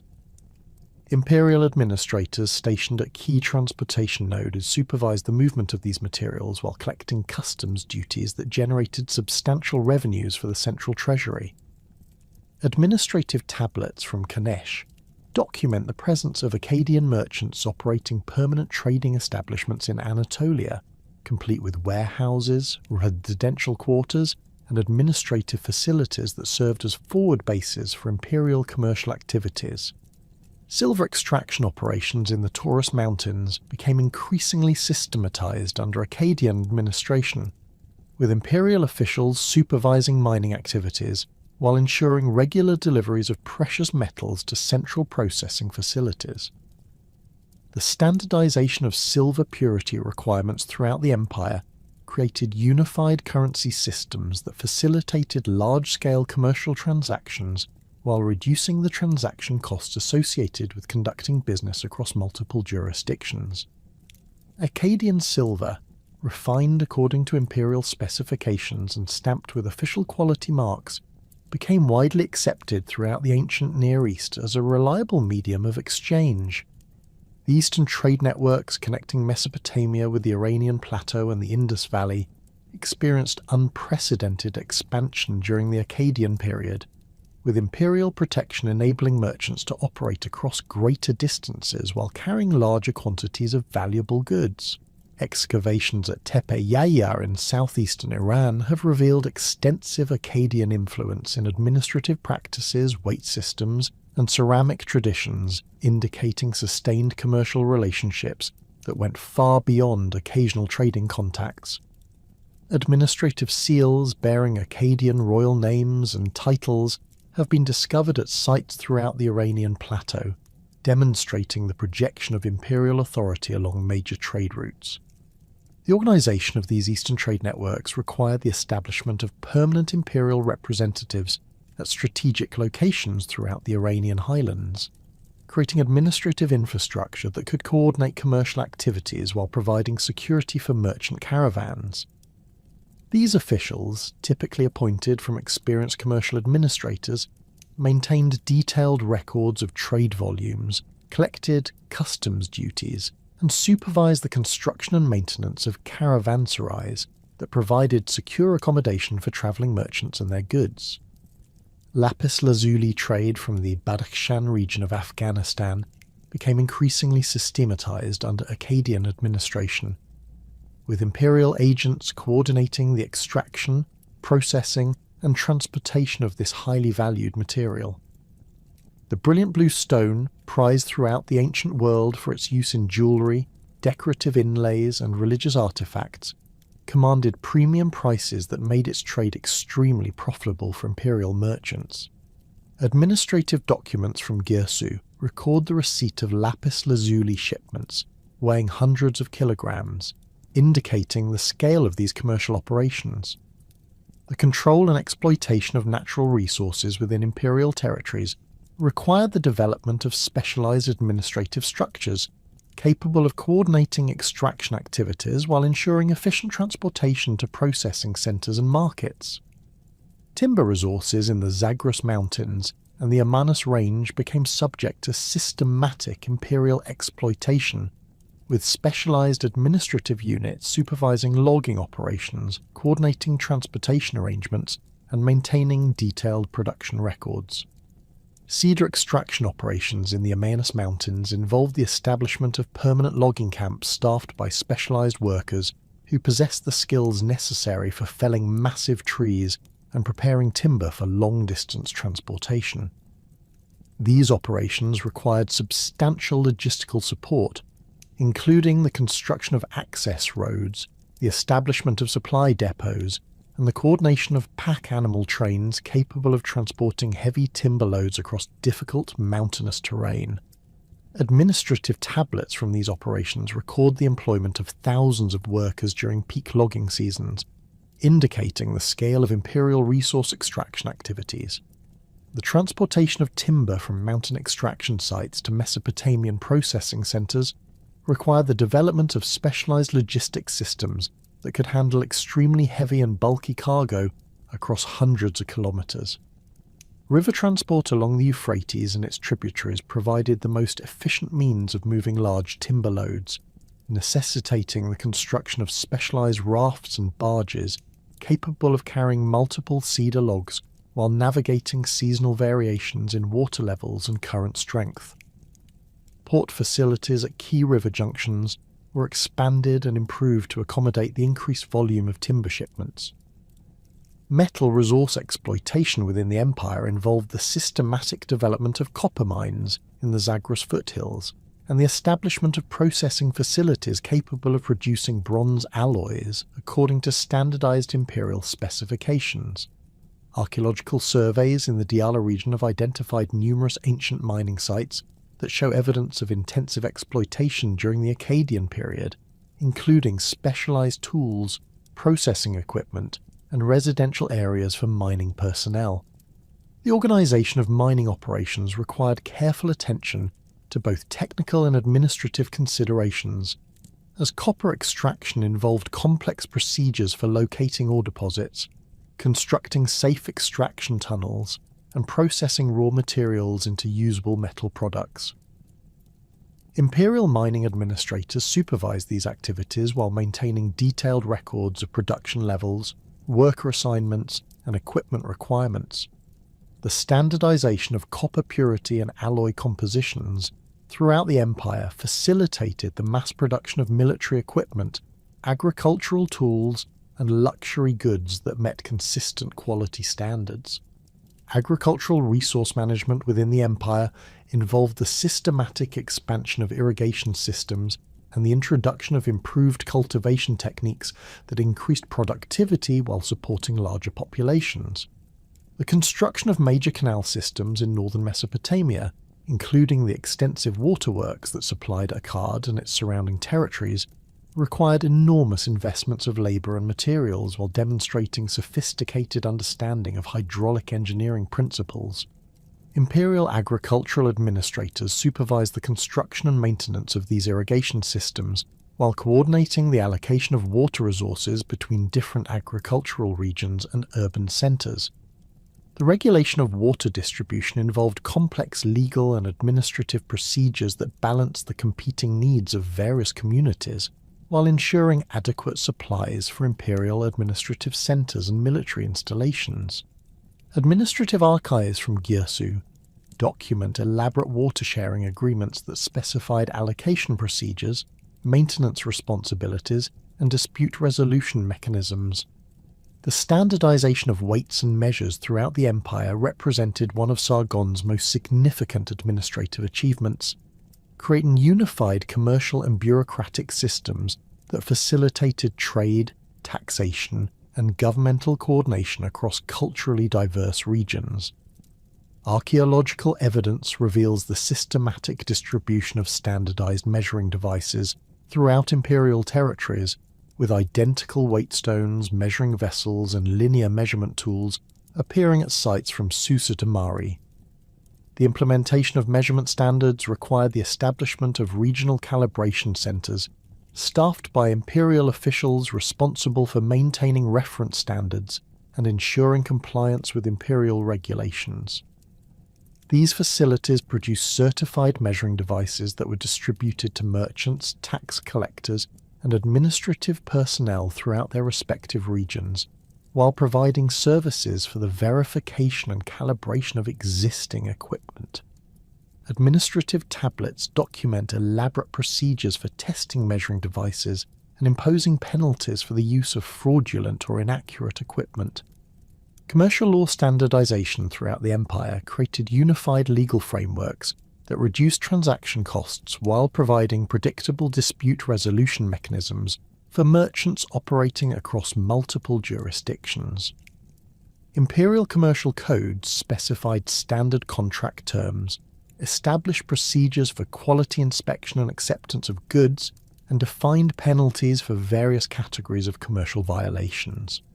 These legal standards facilitated long-distance trade by reducing uncertainties and providing reliable mechanisms for enforcing commercial agreements. The development of credit and banking systems under imperial administration involved the creation of specialized financial institutions capable of providing commercial loans, managing currency exchanges, and facilitating long-distance payments. Temple complexes throughout the empire expanded their traditional economic functions to include sophisticated financial services, using their established networks of religious institutions to provide secure facilities for storing valuable goods and conducting financial transactions. Administrative practices developed during the Akkadian period included sophisticated record-keeping systems that tracked commercial activities, tax obligations, and resource allocation across the entire empire. Scribal schools established in major administrative centres trained personnel in standardized accounting procedures, legal documentation techniques, and correspondence protocols that ensured consistent administrative practices throughout imperial territories. These educational institutions produced thousands of trained administrators who staffed bureaucratic positions, from the imperial capital to remote provincial outposts. The role of merchants within the imperial system evolved from independent commercial operators to semi-official agents of imperial economic policy, with successful traders receiving official recognition and protection in exchange for providing intelligence about economic conditions and political developments in distant regions. Imperial merchant privileges included access to official warehouses, priority treatment in legal disputes, and military protection for commercial expeditions operating in potentially dangerous territories. State control over commercial enterprise involved the establishment of imperial trading monopolies for certain high-value commodities while allowing private merchants to operate freely in most commercial sectors. Precious metals, luxury textiles, and strategic materials like weapons-grade bronze were subject to imperial licensing requirements and quality controls, while basic agricultural products and common manufactured goods remained largely unregulated. This approach balanced the need for imperial revenue and control with the practical benefits of allowing market forces to operate in most commercial activities. The relationship between imperial authorities and merchant communities required careful management of competing interests and priorities, as successful commercial activities generated tax revenues while potentially creating powerful constituencies that might challenge imperial authority. Imperial policies generally favoured merchant interests through the provision of security, standardised regulations, and expanded market access, while merchants provided valuable services including intelligence gathering, diplomatic communication, and the transportation of official goods and personnel. Commercial infrastructure development under imperial administration included the construction of improved road networks, the establishment of secure warehouse facilities, and the creation of standardized port facilities that could accommodate increased trade volumes. Road construction projects involved the improvement of existing routes while creating new connections between previously isolated regions, facilitating both commercial activities and military operations. Archaeological surveys have identified numerous ancient road segments that show evidence of systematic improvement during the Akkadian period, including stone paving, bridge construction, and the establishment of regular rest stations. Warehouse construction in major commercial centres involved the creation of specialised storage facilities designed to accommodate different categories of goods, while providing security against theft and protection from environmental damage. These facilities typically included separate storage areas for grain, textiles, metals, and luxury goods, along with administrative offices for managing inventory and conducting commercial transactions. The standardization of warehouse designs and operating procedures throughout the empire facilitated commercial activities while ensuring consistent quality of storage services. The imperial taxation system generated unprecedented revenues that supported military expansion, administrative operations, and monumental construction projects, while creating economic relationships that bound provincial territories to central authority. Tax collection procedures involved the systematic assessment of agricultural productivity, commercial income, and property values using standardized methods that could be applied consistently across diverse economic conditions and cultural practices. Agricultural taxation typically involved the collection of fixed percentages of crop yields, with imperial assessors conducting detailed surveys of agricultural territories to determine appropriate tax obligations. These assessments accounted for variations in soil quality, irrigation availability, and historical productivity levels, while providing mechanisms for adjusting tax burdens based on annual variations in weather conditions and harvest results. The systematic nature of these assessments created detailed records of agricultural productivity throughout the empire that served both fiscal and administrative purposes. Commercial taxation involved the collection of customs duties, market fees, and licensing charges that generated substantial revenues while providing imperial authorities with detailed information about trade volumes and economic conditions. Port cities contributed particularly significant tax revenues due to their strategic positions along major trade routes, with customs officials stationed at key locations to supervise commercial activities and collect appropriate duties. The standardization of tax rates and collection procedures throughout the empire reduced opportunities for corruption while ensuring predictable revenue streams for imperial operations. The establishment of Akkadian as the administrative and diplomatic language of Sargon's empire represented perhaps the most enduring achievement of his reign, creating linguistic foundations that would persist throughout Mesopotamian civilization for over 2 millennia. Unlike previous Mesopotamian rulers who had maintained Sumerian as the exclusive language of official documentation and religious observance, Sargon's administration systematically promoted Akkadian alongside Sumerian in governmental contexts, while encouraging its adoption as the primary medium for inter-regional communication throughout the empire. Archaeological evidence from administrative archives across the former Akkadian territories reveals the gradual but systematic expansion of Akkadian language use in official documents, commercial contracts, and diplomatic correspondence. Cuneiform tablets from sites including Gersu, Adab, and Umma show increasing percentages of Akkadian language texts throughout Sargon's reign, with bilingual documents becoming common as scribal schools adapted their curricula to accommodate both linguistic traditions. Administrative personnel were expected to demonstrate competency in both languages, creating a bilingual bureaucratic class capable of facilitating communication between diverse ethnic populations within the empire. The promotion of Akkadian involved more than simple administrative convenience, reflecting deliberate cultural policy designed to create shared identity among the empire's diverse populations while preserving distinct ethnic traditions. Akkadian scribal schools established in major administrative centres throughout the empire taught standardized grammar, vocabulary, and writing conventions that enabled consistent communication across vast distances. These educational institutions produced thousands of trained scribes who carried Akkadian linguistic practices to remote regions while adapting local administrative traditions to imperial requirements. Diplomatic correspondence conducted in Akkadian extended the language's influence far beyond the boundaries of direct imperial control, as foreign kingdoms adopted Akkadian as the standard medium for international communication. Cuneiform archives discovered at sites throughout Syria, Anatolia, and the Iranian plateau contain letters written in Akkadian by local rulers addressing imperial authorities. demonstrating the language's emergence as the lingua franca of ancient Near Eastern diplomacy.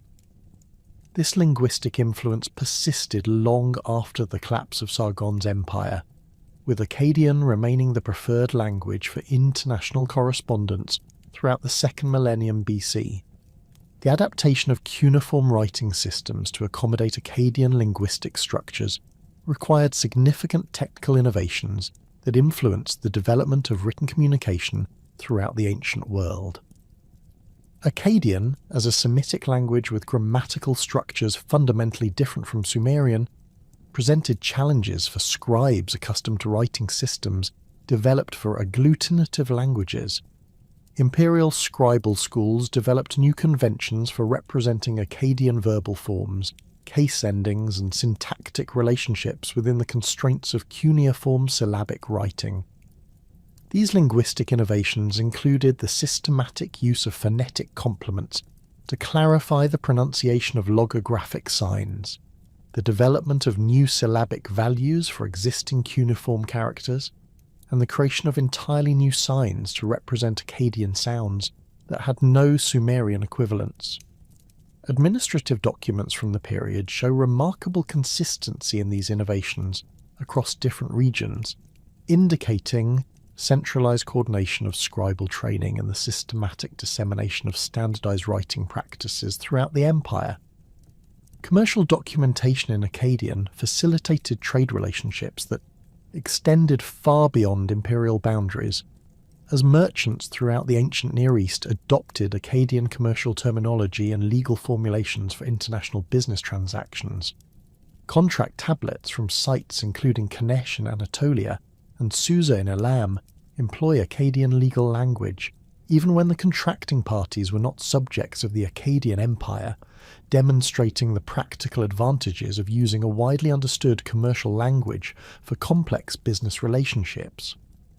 The standardization of Akkadian commercial terminology involved the development of precise technical vocabulary for describing different categories of goods, specifying quality standards, defining delivery obligations, and establishing dispute resolution procedures. These linguistic innovations enabled merchants to conduct business across cultural boundaries with greater confidence, while reducing misunderstandings that could lead to commercial disputes or diplomatic complications. Legal documentation in Akkadian created precedents for systematic legal reasoning and case law development that influenced judicial practices throughout Mesopotamian civilization. Imperial courts produced detailed records of legal proceedings, judicial decisions, and appeals procedures that employed consistent legal terminology and analytical frameworks. These documents reveal sophisticated understanding of legal principles, including evidence evaluation, precedent application, and procedural due process that represented significant advances in ancient jurisprudence. The artistic innovations that emerged during Sargon's reign reflected the cultural synthesis that characterized Akkadian imperial ideology, combining Sumerian technical traditions with Akkadian aesthetic preferences and imperial themes to create distinctive artistic styles that would influence Near Eastern art for centuries.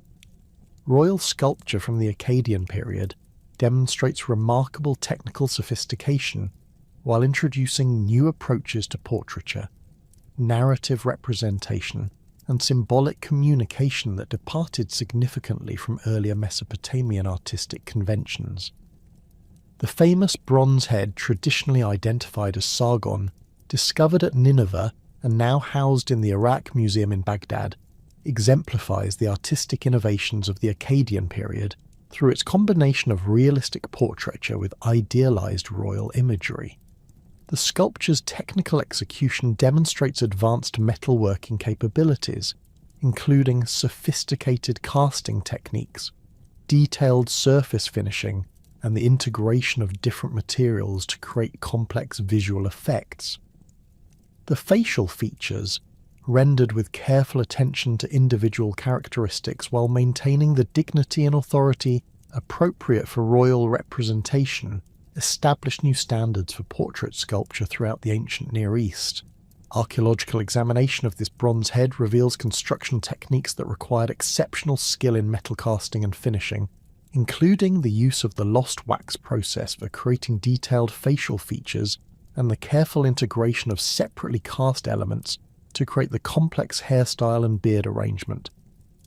The surface treatment employed specialized polishing and patination techniques that created subtle variations in color and texture, while enhancing the sculpture's visual impact under varying lighting conditions. Narrative relief sculpture during the Akkadian period introduced new approaches to visual storytelling that emphasized dynamic action, emotional expression, and complex compositional arrangements.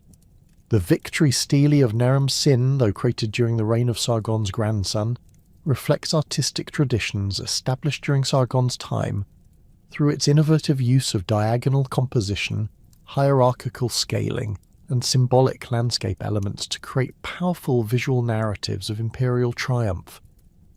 Earlier examples of Akkadian narrative art, preserved in fragmentary relief sculptures and cylinder seals, demonstrate the development of visual conventions for representing military campaigns, royal ceremonies, and religious observances.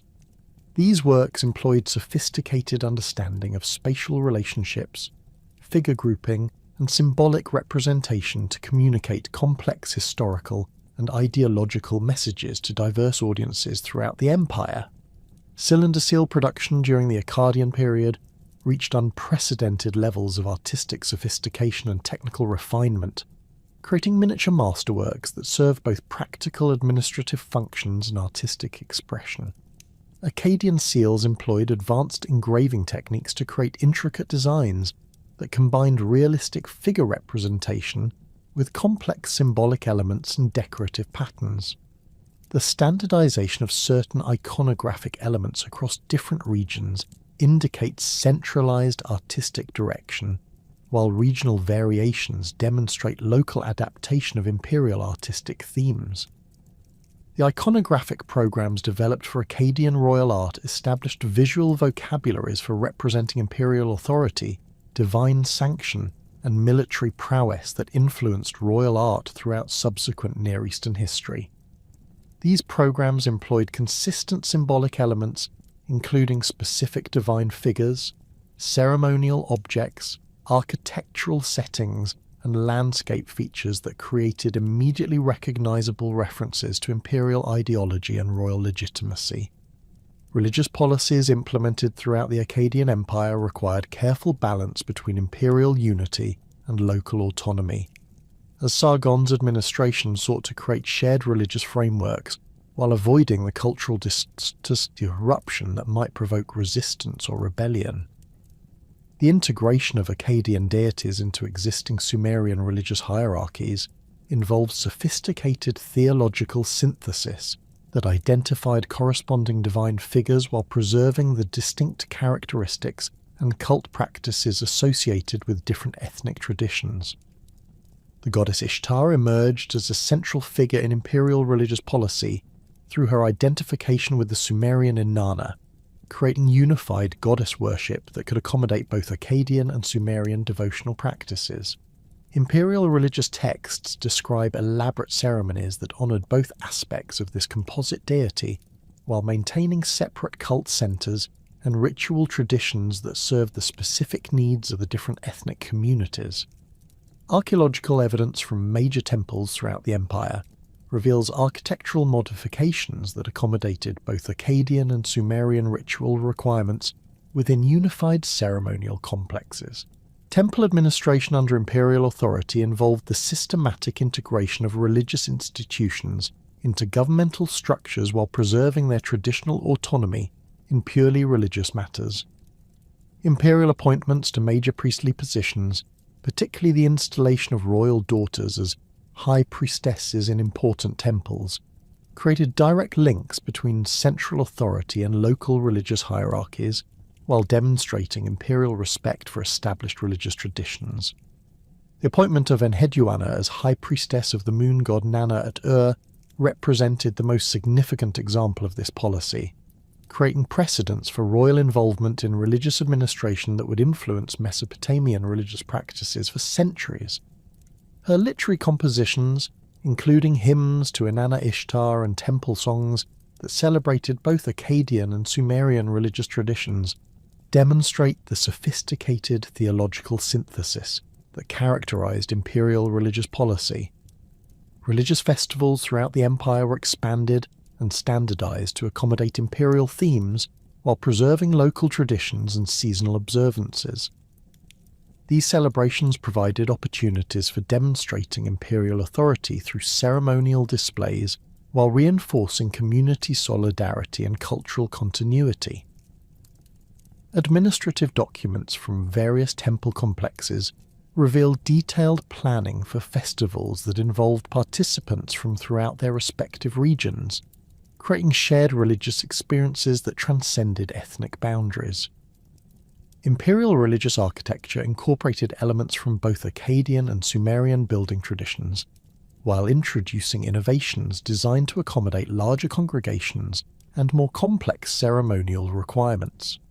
Temple complexes constructed during the Akkadian period employed standardized architectural elements, including specific proportional relationships, decorative programs, and spatial arrangements that created visual unity across different regions, while allowing for local adaptation to particular religious requirements and environmental conditions.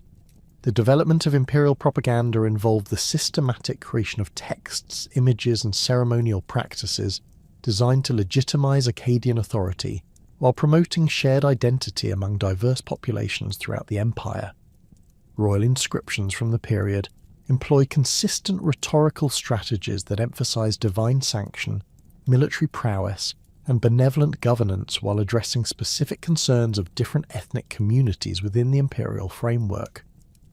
Literary production during the Akkadian period included the creation of royal annals, religious hymns, and epic narratives that established new genres of Mesopotamian literature, while preserving and transmitting cultural traditions from throughout the empire.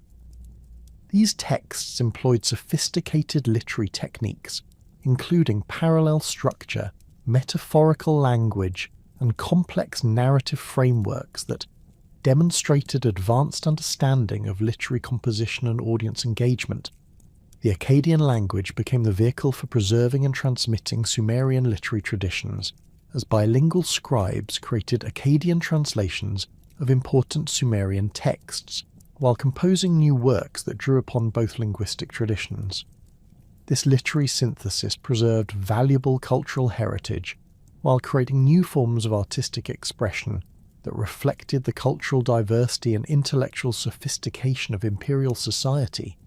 Educational institutions established throughout the empire trained scribes, administrators, and religious officials in the cultural traditions necessary for effective service within imperial governmental and religious hierarchies.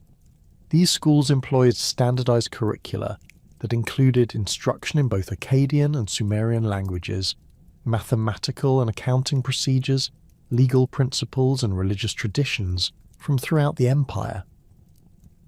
The graduates of these institutions formed an educated class that facilitated cultural integration, while maintaining expertise in diverse intellectual traditions. The creation of distinctive Akkadian cultural identity involved the synthesis of various ethnic traditions within overarching imperial frameworks that celebrated diversity while promoting unity. This cultural synthesis produced new forms of artistic expression, religious practice, and intellectual achievement that reflected the cosmopolitan character of imperial society, while maintaining connections to specific ethnic heritage and local traditions. Archaeological evidence from residential areas in major imperial cities reveals the material culture of this cultural synthesis, including household artifacts that combine design elements from different ethnic traditions, architectural features that accommodate diverse cultural practices, and personal ornaments that reflect individual ethnic identity within broader imperial cultural frameworks. These material remains demonstrate the daily reality of cultural integration, while revealing the practical mechanisms through which diverse populations maintained their distinct identities within unified imperial society. The cultural achievements and administrative innovations that had defined the height of Akkadian power could not indefinitely mask the fundamental tensions inherent in governing an empire of unprecedented scale and diversity. By approximately 2279 BC, nearly 40 years after Sargon's initial rise to power, the structural limitations of ancient imperial administration began to manifest in ways that would test every aspect of the governmental systems he had so carefully constructed. The Great Revolt, as later chroniclers would term the widespread uprising that erupted across multiple provinces simultaneously, represented the most serious challenge to Akkadian authority since the empire's foundation. Archaeological evidence from sites throughout the former Akkadian territories suggests that the rebellion began in the eastern provinces, where imperial control had always been most tenuous due to the vast distances separating these regions from central administrative centres. Cuneiform tablets from Susa, dating to this period, document the sudden cessation of regular tribute payments and the disappearance of imperial correspondence that had previously maintained consistent communication between provincial governors and central authorities. Administrative archives from Girsu contain fragmentary references to military preparations and the mobilization of emergency reserves, indicating that imperial authorities recognized the severity of the developing crisis. The timing of the Great Revolt appears to have been carefully coordinated among rebel leaders across different regions, suggesting sophisticated intelligence networks and communication systems that operated independently of imperial administrative channels. Simultaneous uprisings in territories separated by hundreds of kilometres required advanced planning and coordination that exceeded anything previously documented in ancient Near Eastern resistance movements. The rebels demonstrated detailed knowledge of imperial military deployments, administrative procedures, and seasonal patterns of official communication that enabled them to maximize the strategic impact of their coordinated actions. Initial rebel successes concentrated on seizing control of critical transportation nodes and communication centers that formed the backbone of imperial administrative infrastructure. The capture of key river ports along the Euphrates and Tigris disrupted the movement of troops and supplies between different regions, while preventing imperial authorities from coordinating effective counter-responses. Rebel forces demonstrated sophisticated understanding of imperial logistical requirements, targeting specific facilities and personnel whose loss would create cascading disruptions throughout the administrative system. The rebellion's leadership included prominent members of local elite families who had previously collaborated with imperial administration, indicating widespread disaffection among populations that had initially benefited from Akkadian rule. Former provincial governors, temple administrators, and commercial leaders provided rebel movements with detailed knowledge of imperial capabilities and vulnerabilities, while lending political legitimacy to resistance activities. Their participation transformed what might have been dismissed as tribal unrest into a systematic challenge to imperial authority that threatened the fundamental foundations of Akkadian power. Economic factors contributing to the rebellion included the accumulated burden of imperial taxation, which had steadily increased throughout Sargon's reign to finance military expansion, administrative growth, and monumental construction projects. Provincial populations that had initially welcomed the commercial opportunities created by imperial unification became increasingly resentful of tax obligations that seemed to provide few tangible benefits to local communities while enriching distant imperial centres. Harvest failures in several regions during the years preceding the revolt had intensified these economic pressures, creating conditions that made rebellion appear preferable to continued submission to imperial demands. The military challenges posed by the Great Revolt differed fundamentally from the conquest campaigns that had established Akkadian power, as imperial forces found themselves fighting defensive operations across multiple fronts while attempting to maintain control over vast territories with limited manpower reserves. Traditional Akkadian military tactics, designed for concentrated operations against specific targets, proved inadequate for countering dispersed guerrilla warfare conducted by forces with intimate knowledge of local terrain and civilian support networks. Rebel military strategy emphasized mobility, local knowledge, and popular support rather than direct confrontation with imperial armies in conventional battles. Small units of rebel fighters conducted raids against imperial installations, supply convoys, and administrative personnel before melting back into civilian populations that provided shelter and intelligence. These tactics negated many of the technological and organizational advantages that had made Akkadian armies so effective during the conquest period, forcing imperial commanders to adapt their approaches to unfamiliar operational requirements. The geographical scope of the rebellion created logistical nightmares for imperial military commanders, who found themselves attempting to coordinate operations across territories spanning over 1,000 kilometers while maintaining adequate reserves to respond to new outbreaks of resistance. Supply lines that had functioned effectively during peacetime proved vulnerable to rebel interdiction, forcing imperial armies to operate with reduced supplies and equipment while facing enemies who enjoyed local support and intimate knowledge of regional conditions. Sargon's personal involvement in suppressing the Great Revolt demonstrated both his continued military capabilities and the limitations imposed by advanced age and the accumulated stresses of 4 decades of continuous campaigning. Contemporary sources describe the aging emperor personally leading military expeditions against rebel strongholds, employing the tactical innovations and inspirational leadership that had characterized his earlier conquests. However, the physical demands of extended campaigning in difficult terrain against elusive enemies clearly taxed his health and energy in ways that earlier campaigns had not. The suppression campaign required nearly 3 years of sustained military operations, during which imperial forces gradually restored control over rebellious territories through a combination of military pressure, diplomatic negotiation, and strategic concessions designed to address legitimate grievances while maintaining essential imperial prerogatives. The prolonged nature of these operations demonstrated both the severity of the challenge and the resilience of imperial institutions that managed to maintain basic governmental functions while conducting extensive military campaigns across multiple theatres.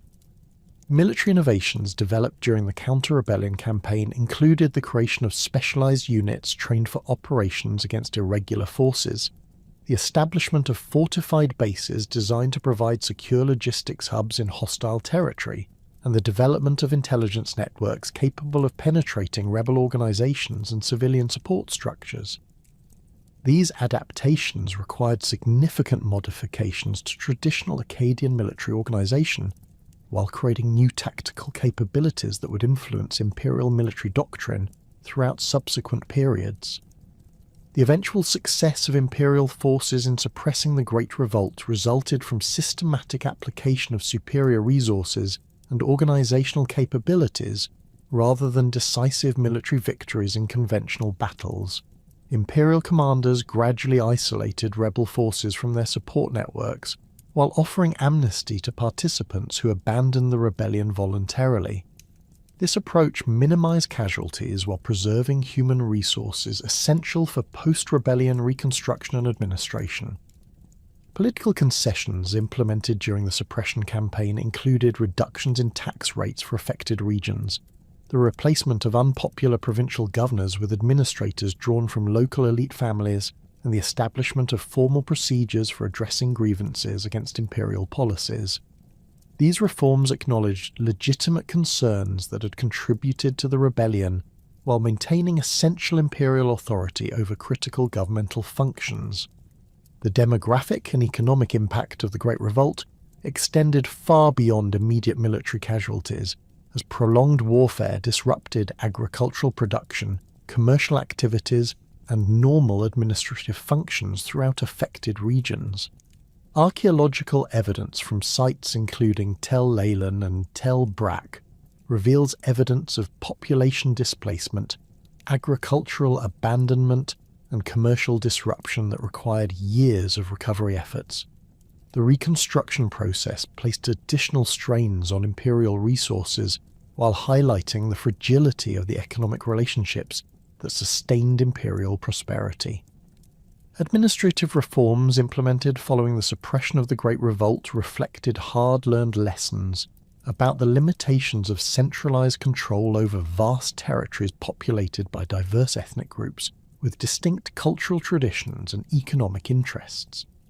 The establishment of regional councils with advisory authority over provincial administration provided mechanisms for local input into imperial policy decisions while maintaining ultimate imperial authority over critical matters including taxation, military recruitment, and diplomatic relations.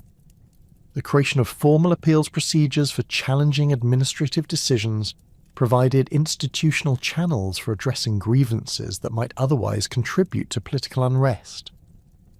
These procedures established standardized methods for reviewing tax assessments, investigating official misconduct, and resolving disputes between different levels of government. The implementation of such systems required extensive bureaucratic expansion while creating new career opportunities for educated personnel from throughout the empire. Enhanced communication systems developed following the rebellion included the establishment of additional relay stations along major routes, the creation of redundant communication channels to prevent the complete disruption of official correspondence, and the development of coded messaging systems designed to prevent rebel interception of sensitive information. These improvements required substantial ongoing investment while demonstrating imperial commitment to maintaining effective coordination between central and provincial authorities. Military reforms implemented during the post-rebellion period included the expansion of provincial garrison forces, the establishment of rapid response units capable of deployment to threatened regions, and the creation of specialized intelligence services responsible for monitoring potential sources of unrest. These changes required significant increases in military expenditure, while creating new administrative structures that had to be integrated into existing governmental hierarchies. The relationship between Sargon and his sons during the final years of his reign reflected the complex challenges associated with succession planning in an empire that lacked established precedents for the peaceful transfer of power. Unlike traditional Mesopotamian city-states, where succession typically involved clearly defined hereditary principles and limited territorial scope, the Akkadian Empire encompassed territories and populations that had never been governed by unified authority, creating unprecedented challenges for maintaining political continuity across generational transitions.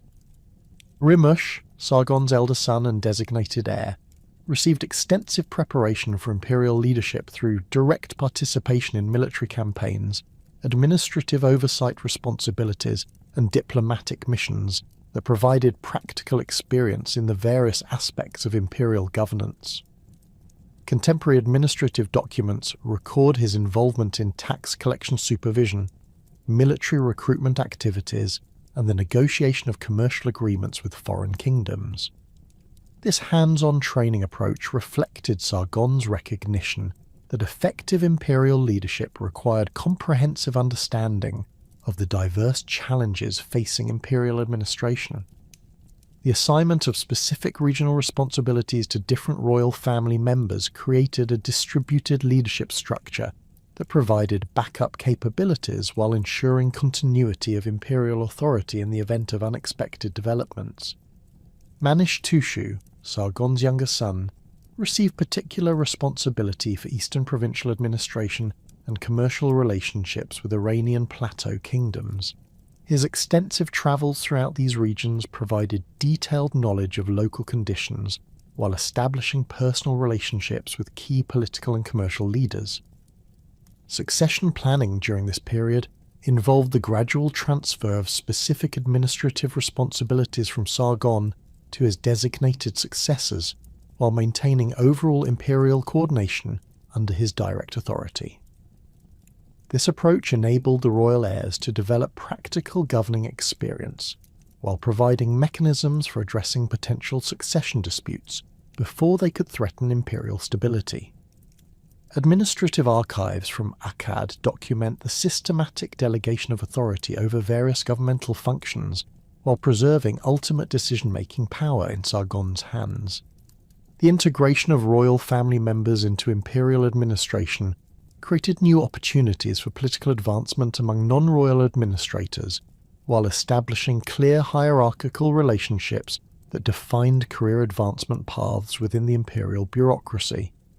Talented administrators could achieve positions of significant authority through demonstrated competence, while understanding that ultimate power remained concentrated within the royal family structure. Training programs for royal heirs included extensive education in military leadership, diplomatic protocol, economic management, and cultural traditions from throughout the empire. These educational initiatives employed the most experienced administrators, military commanders, and religious officials available while providing comprehensive preparation for the complex requirements of imperial leadership. The systematic nature of these programs reflected sophisticated understanding of the knowledge and skills necessary for effective imperial governance. Regional inspection tours conducted by royal family members served multiple functions, including the assessment of local administrative performance, the identification of potential problems requiring central attention, and the demonstration of imperial presence in distant territories. These tours typically lasted several months and involved extensive meetings with local officials, religious leaders, and commercial representatives. The information gathered during such expeditions provided central authorities with detailed intelligence about conditions throughout the empire, while enabling direct communication between imperial leadership and provincial populations. The establishment of formal protocols for succession procedures reflected careful attention to preventing the political instability that could result from disputed transitions of power. These protocols specified the roles of various governmental institutions, military commanders, and religious authorities in legitimizing new imperial leadership, while maintaining continuity of essential administrative functions during transitional periods. The systematic development of such procedures demonstrated sophisticated understanding of the political challenges inherent in imperial succession. Economic preparations for succession included the accumulation of substantial treasury reserves designed to provide new imperial leadership with the resources necessary for addressing immediate challenges while maintaining long-term governmental operations. Administrative documents record systematic efforts to build up stockpiles of precious metals, grain reserves, and military equipment that could support imperial operations during potentially difficult transitional periods. These preparations reflected realistic assessment of the costs associated with maintaining imperial authority during leadership changes. The circumstances surrounding Sargon's death in approximately 2279 BC remain obscured by the limited and often contradictory nature of surviving contemporary sources, though later chronicles suggest that he died during military operations related to the ongoing suppression of rebellious activities in the empire's eastern territories. Administrative documents from this period show increasing delegation of routine governmental functions to his sons while maintaining his direct involvement in critical military and diplomatic decisions until the final months of his life. Archaeological evidence from Akkad suggests that Sargon's death was followed by a period of intensive administrative activity designed to ensure smooth succession while maintaining imperial authority during the vulnerable transitional period. The rapid implementation of previously established succession protocols prevented the political disruption that might have encouraged renewed rebellion, while demonstrating the institutional maturity that the imperial administration had achieved during Sargon's long reign. The immediate aftermath of Sargon's death revealed both the strengths and limitations of the imperial system he had created, as his successors inherited unprecedented territorial control and administrative capabilities alongside the ongoing challenges of governing diverse populations across vast distances with limited communication and transportation technologies. The survival of the empire through this critical transition demonstrated the effectiveness of the institutional structures Sargon had established, while highlighting the continuing importance of personal leadership in maintaining imperial unity and effectiveness. The immediate successors to Sargon's throne inherited an empire that stretched across territories unprecedented in ancient political organisation, yet they also faced the daunting challenge of maintaining unity among populations that had known imperial rule for barely a generation. Rimush, who assumed power following his father's death around 2279 BC, demonstrated remarkable continuity with Sargonic policies while adapting imperial administration to address the specific challenges that had emerged during the final years of his father's reign. Administrative tablets from Girsu and Nippur reveal that Rimush maintained the essential structures of provincial governance while implementing modifications designed to prevent the recurrence of large-scale rebellions that had tested imperial stability during Sargon's later years.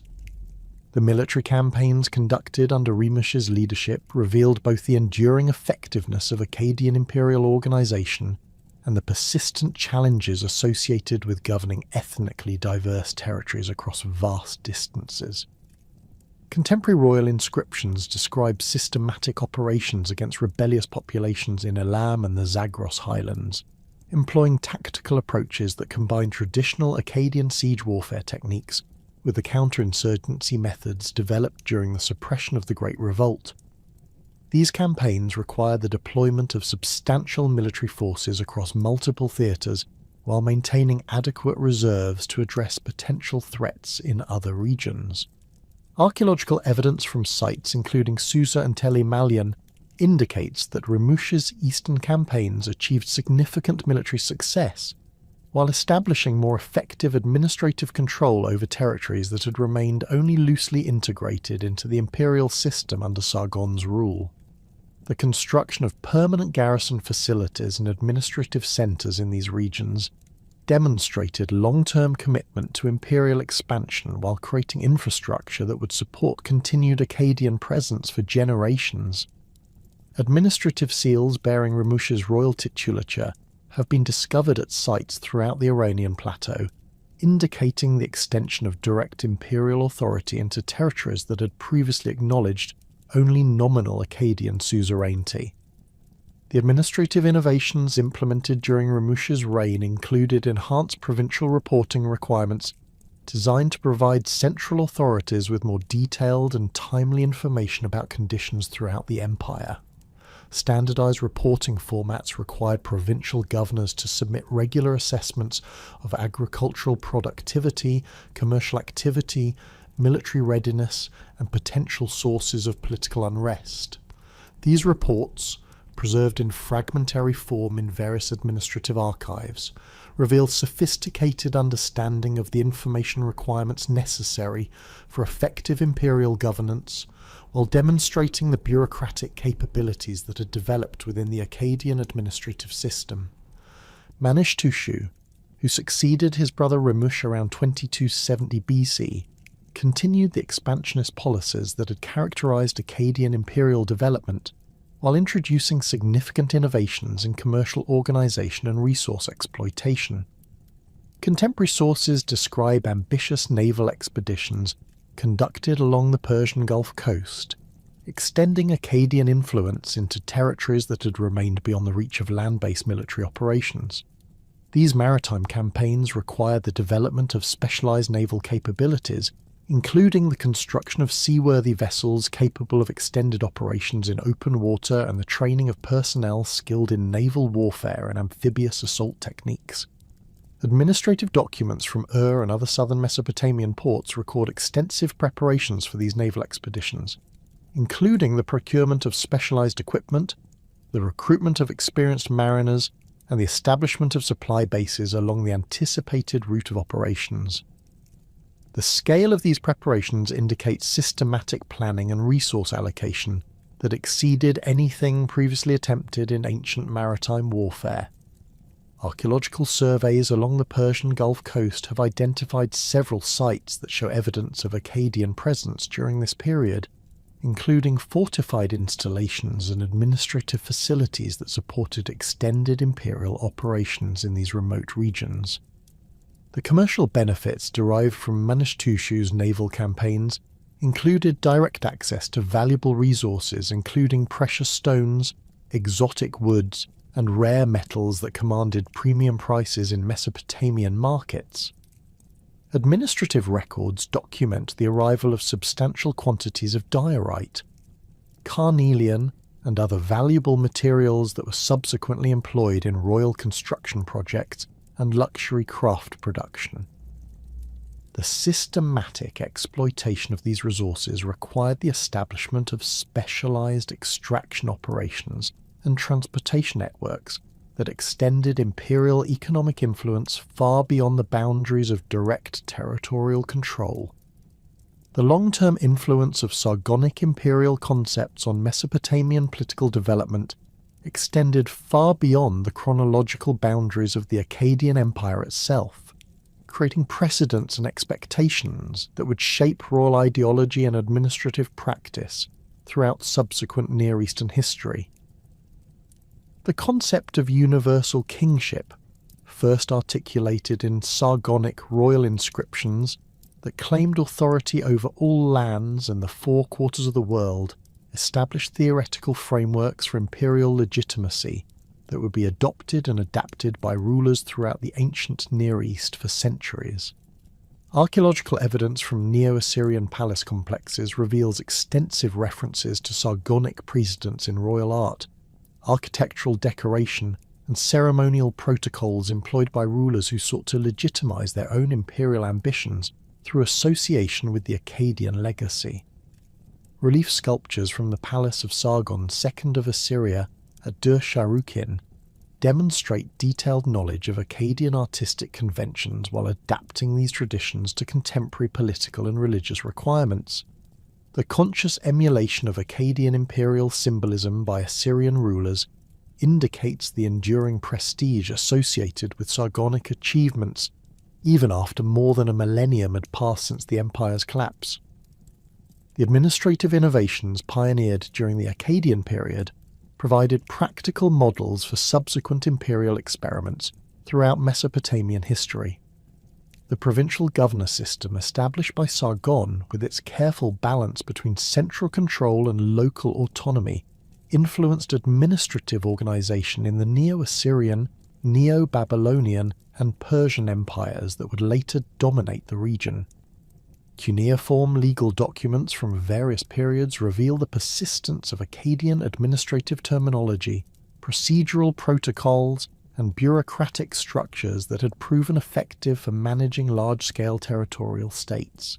The standardization of weights, measures, and commercial practices implemented throughout the Akkadian Empire created unified economic frameworks that persisted long after the collapse of central political authority. Archaeological surveys throughout the former Akkadian territories reveal the continued use of measurement standards and commercial protocols that originated during Sargon's reign, indicating the practical benefits of economic standardization that transcended political boundaries and dynastic changes. The emergence of Sargon II of Assyria in the 8th century BC represented the most explicit attempt to claim connection to Sargonic legacy, as this Neo-Assyrian ruler adopted not only the name of his ancient predecessor, but also many of the ideological and administrative concepts that had characterized the original Akkadian Empire. Contemporary Assyrian royal inscriptions describe Sargon II's campaigns using terminology and conceptual frameworks that deliberately echoed the achievements of his ancient namesake, while adapting these traditions to the political and military realities of the first millennium BC. The construction of Dur-Sharukin as Sargon II's new capital demonstrated conscious emulation of the original Sargon's decision to establish Akkad as an entirely new urban centre, designed specifically to serve imperial administrative requirements. Archaeological excavations at Khorsabad have revealed architectural features, decorative programs, and urban planning concepts that reflect detailed study of Akkadian precedents, while incorporating contemporary Assyrian innovations in construction technology and defensive design. The systematic integration of ancient and contemporary elements in this urban complex indicates sophisticated understanding of the symbolic and practical advantages associated with claiming Sargonic heritage. Administrative documents from Sargon II's reign reveal extensive efforts to research and reconstruct the governmental practices of the original Akkadian Empire, including the compilation of historical records, the analysis of ancient administrative procedures, and the adaptation of Akkadian bureaucratic innovations to contemporary requirements.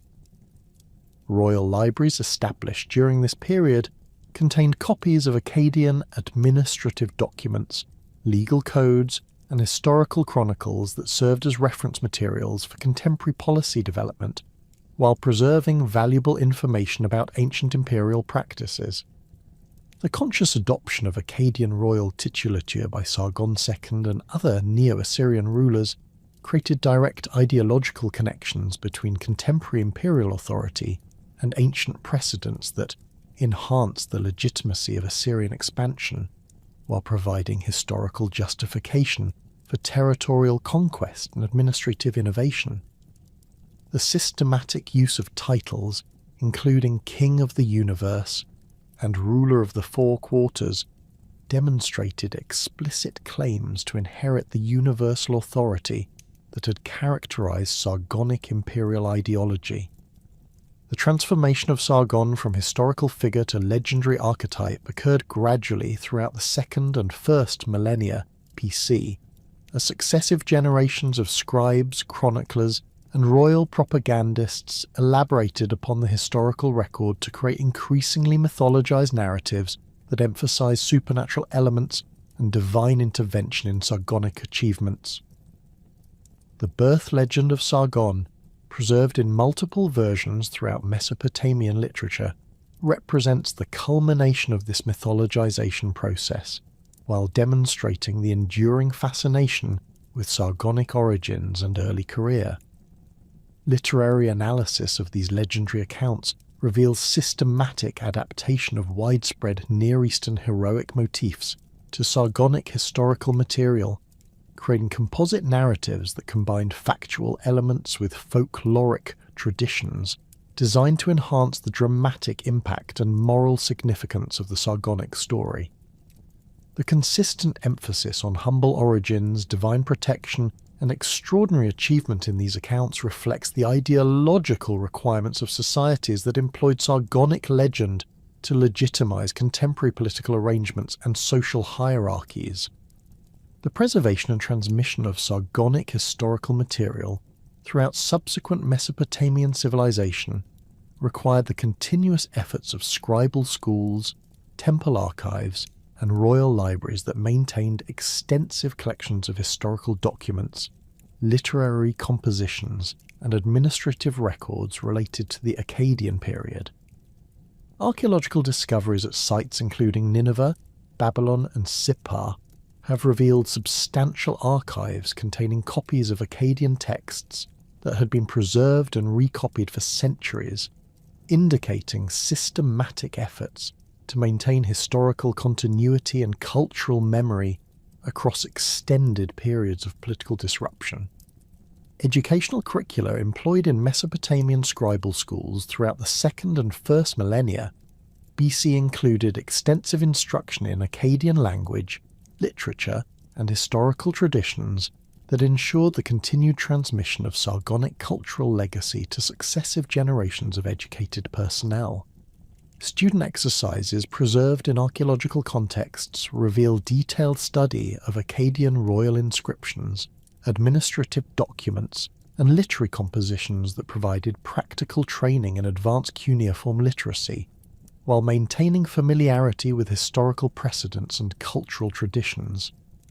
The influence of Sargonic imperial ideology extended beyond Mesopotamian political boundaries through the adoption of Akkadian diplomatic practices, administrative concepts, and royal symbolism by kingdoms throughout the ancient Near East, that sought to enhance their own legitimacy and effectiveness through association with successful imperial precedents. Diplomatic correspondence preserved in archives from sites including Amarna, Ugarit and Bogazkoy reveals the widespread use of Akkadian language and diplomatic protocols that had originated during the original empire while adapting to the political requirements of later periods. The development of imperial ideology throughout subsequent Near Eastern history demonstrates the enduring influence of concepts first articulated during the Akkadian period, including the theoretical justification for universal rule, the practical mechanisms for governing diverse populations, and the symbolic representations of imperial authority that would be employed by rulers from the Persian Empire to the Hellenistic kingdoms.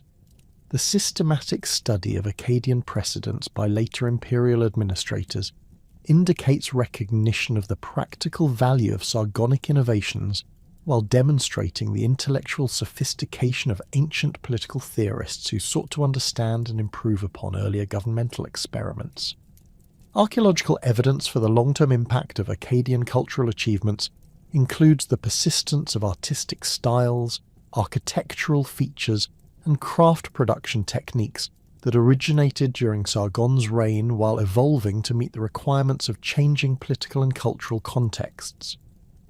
Sculptural traditions established during the Akkadian period influenced royal art throughout Mesopotamian history, while architectural innovations pioneered in Akkadian construction projects provided models for subsequent monumental building programs.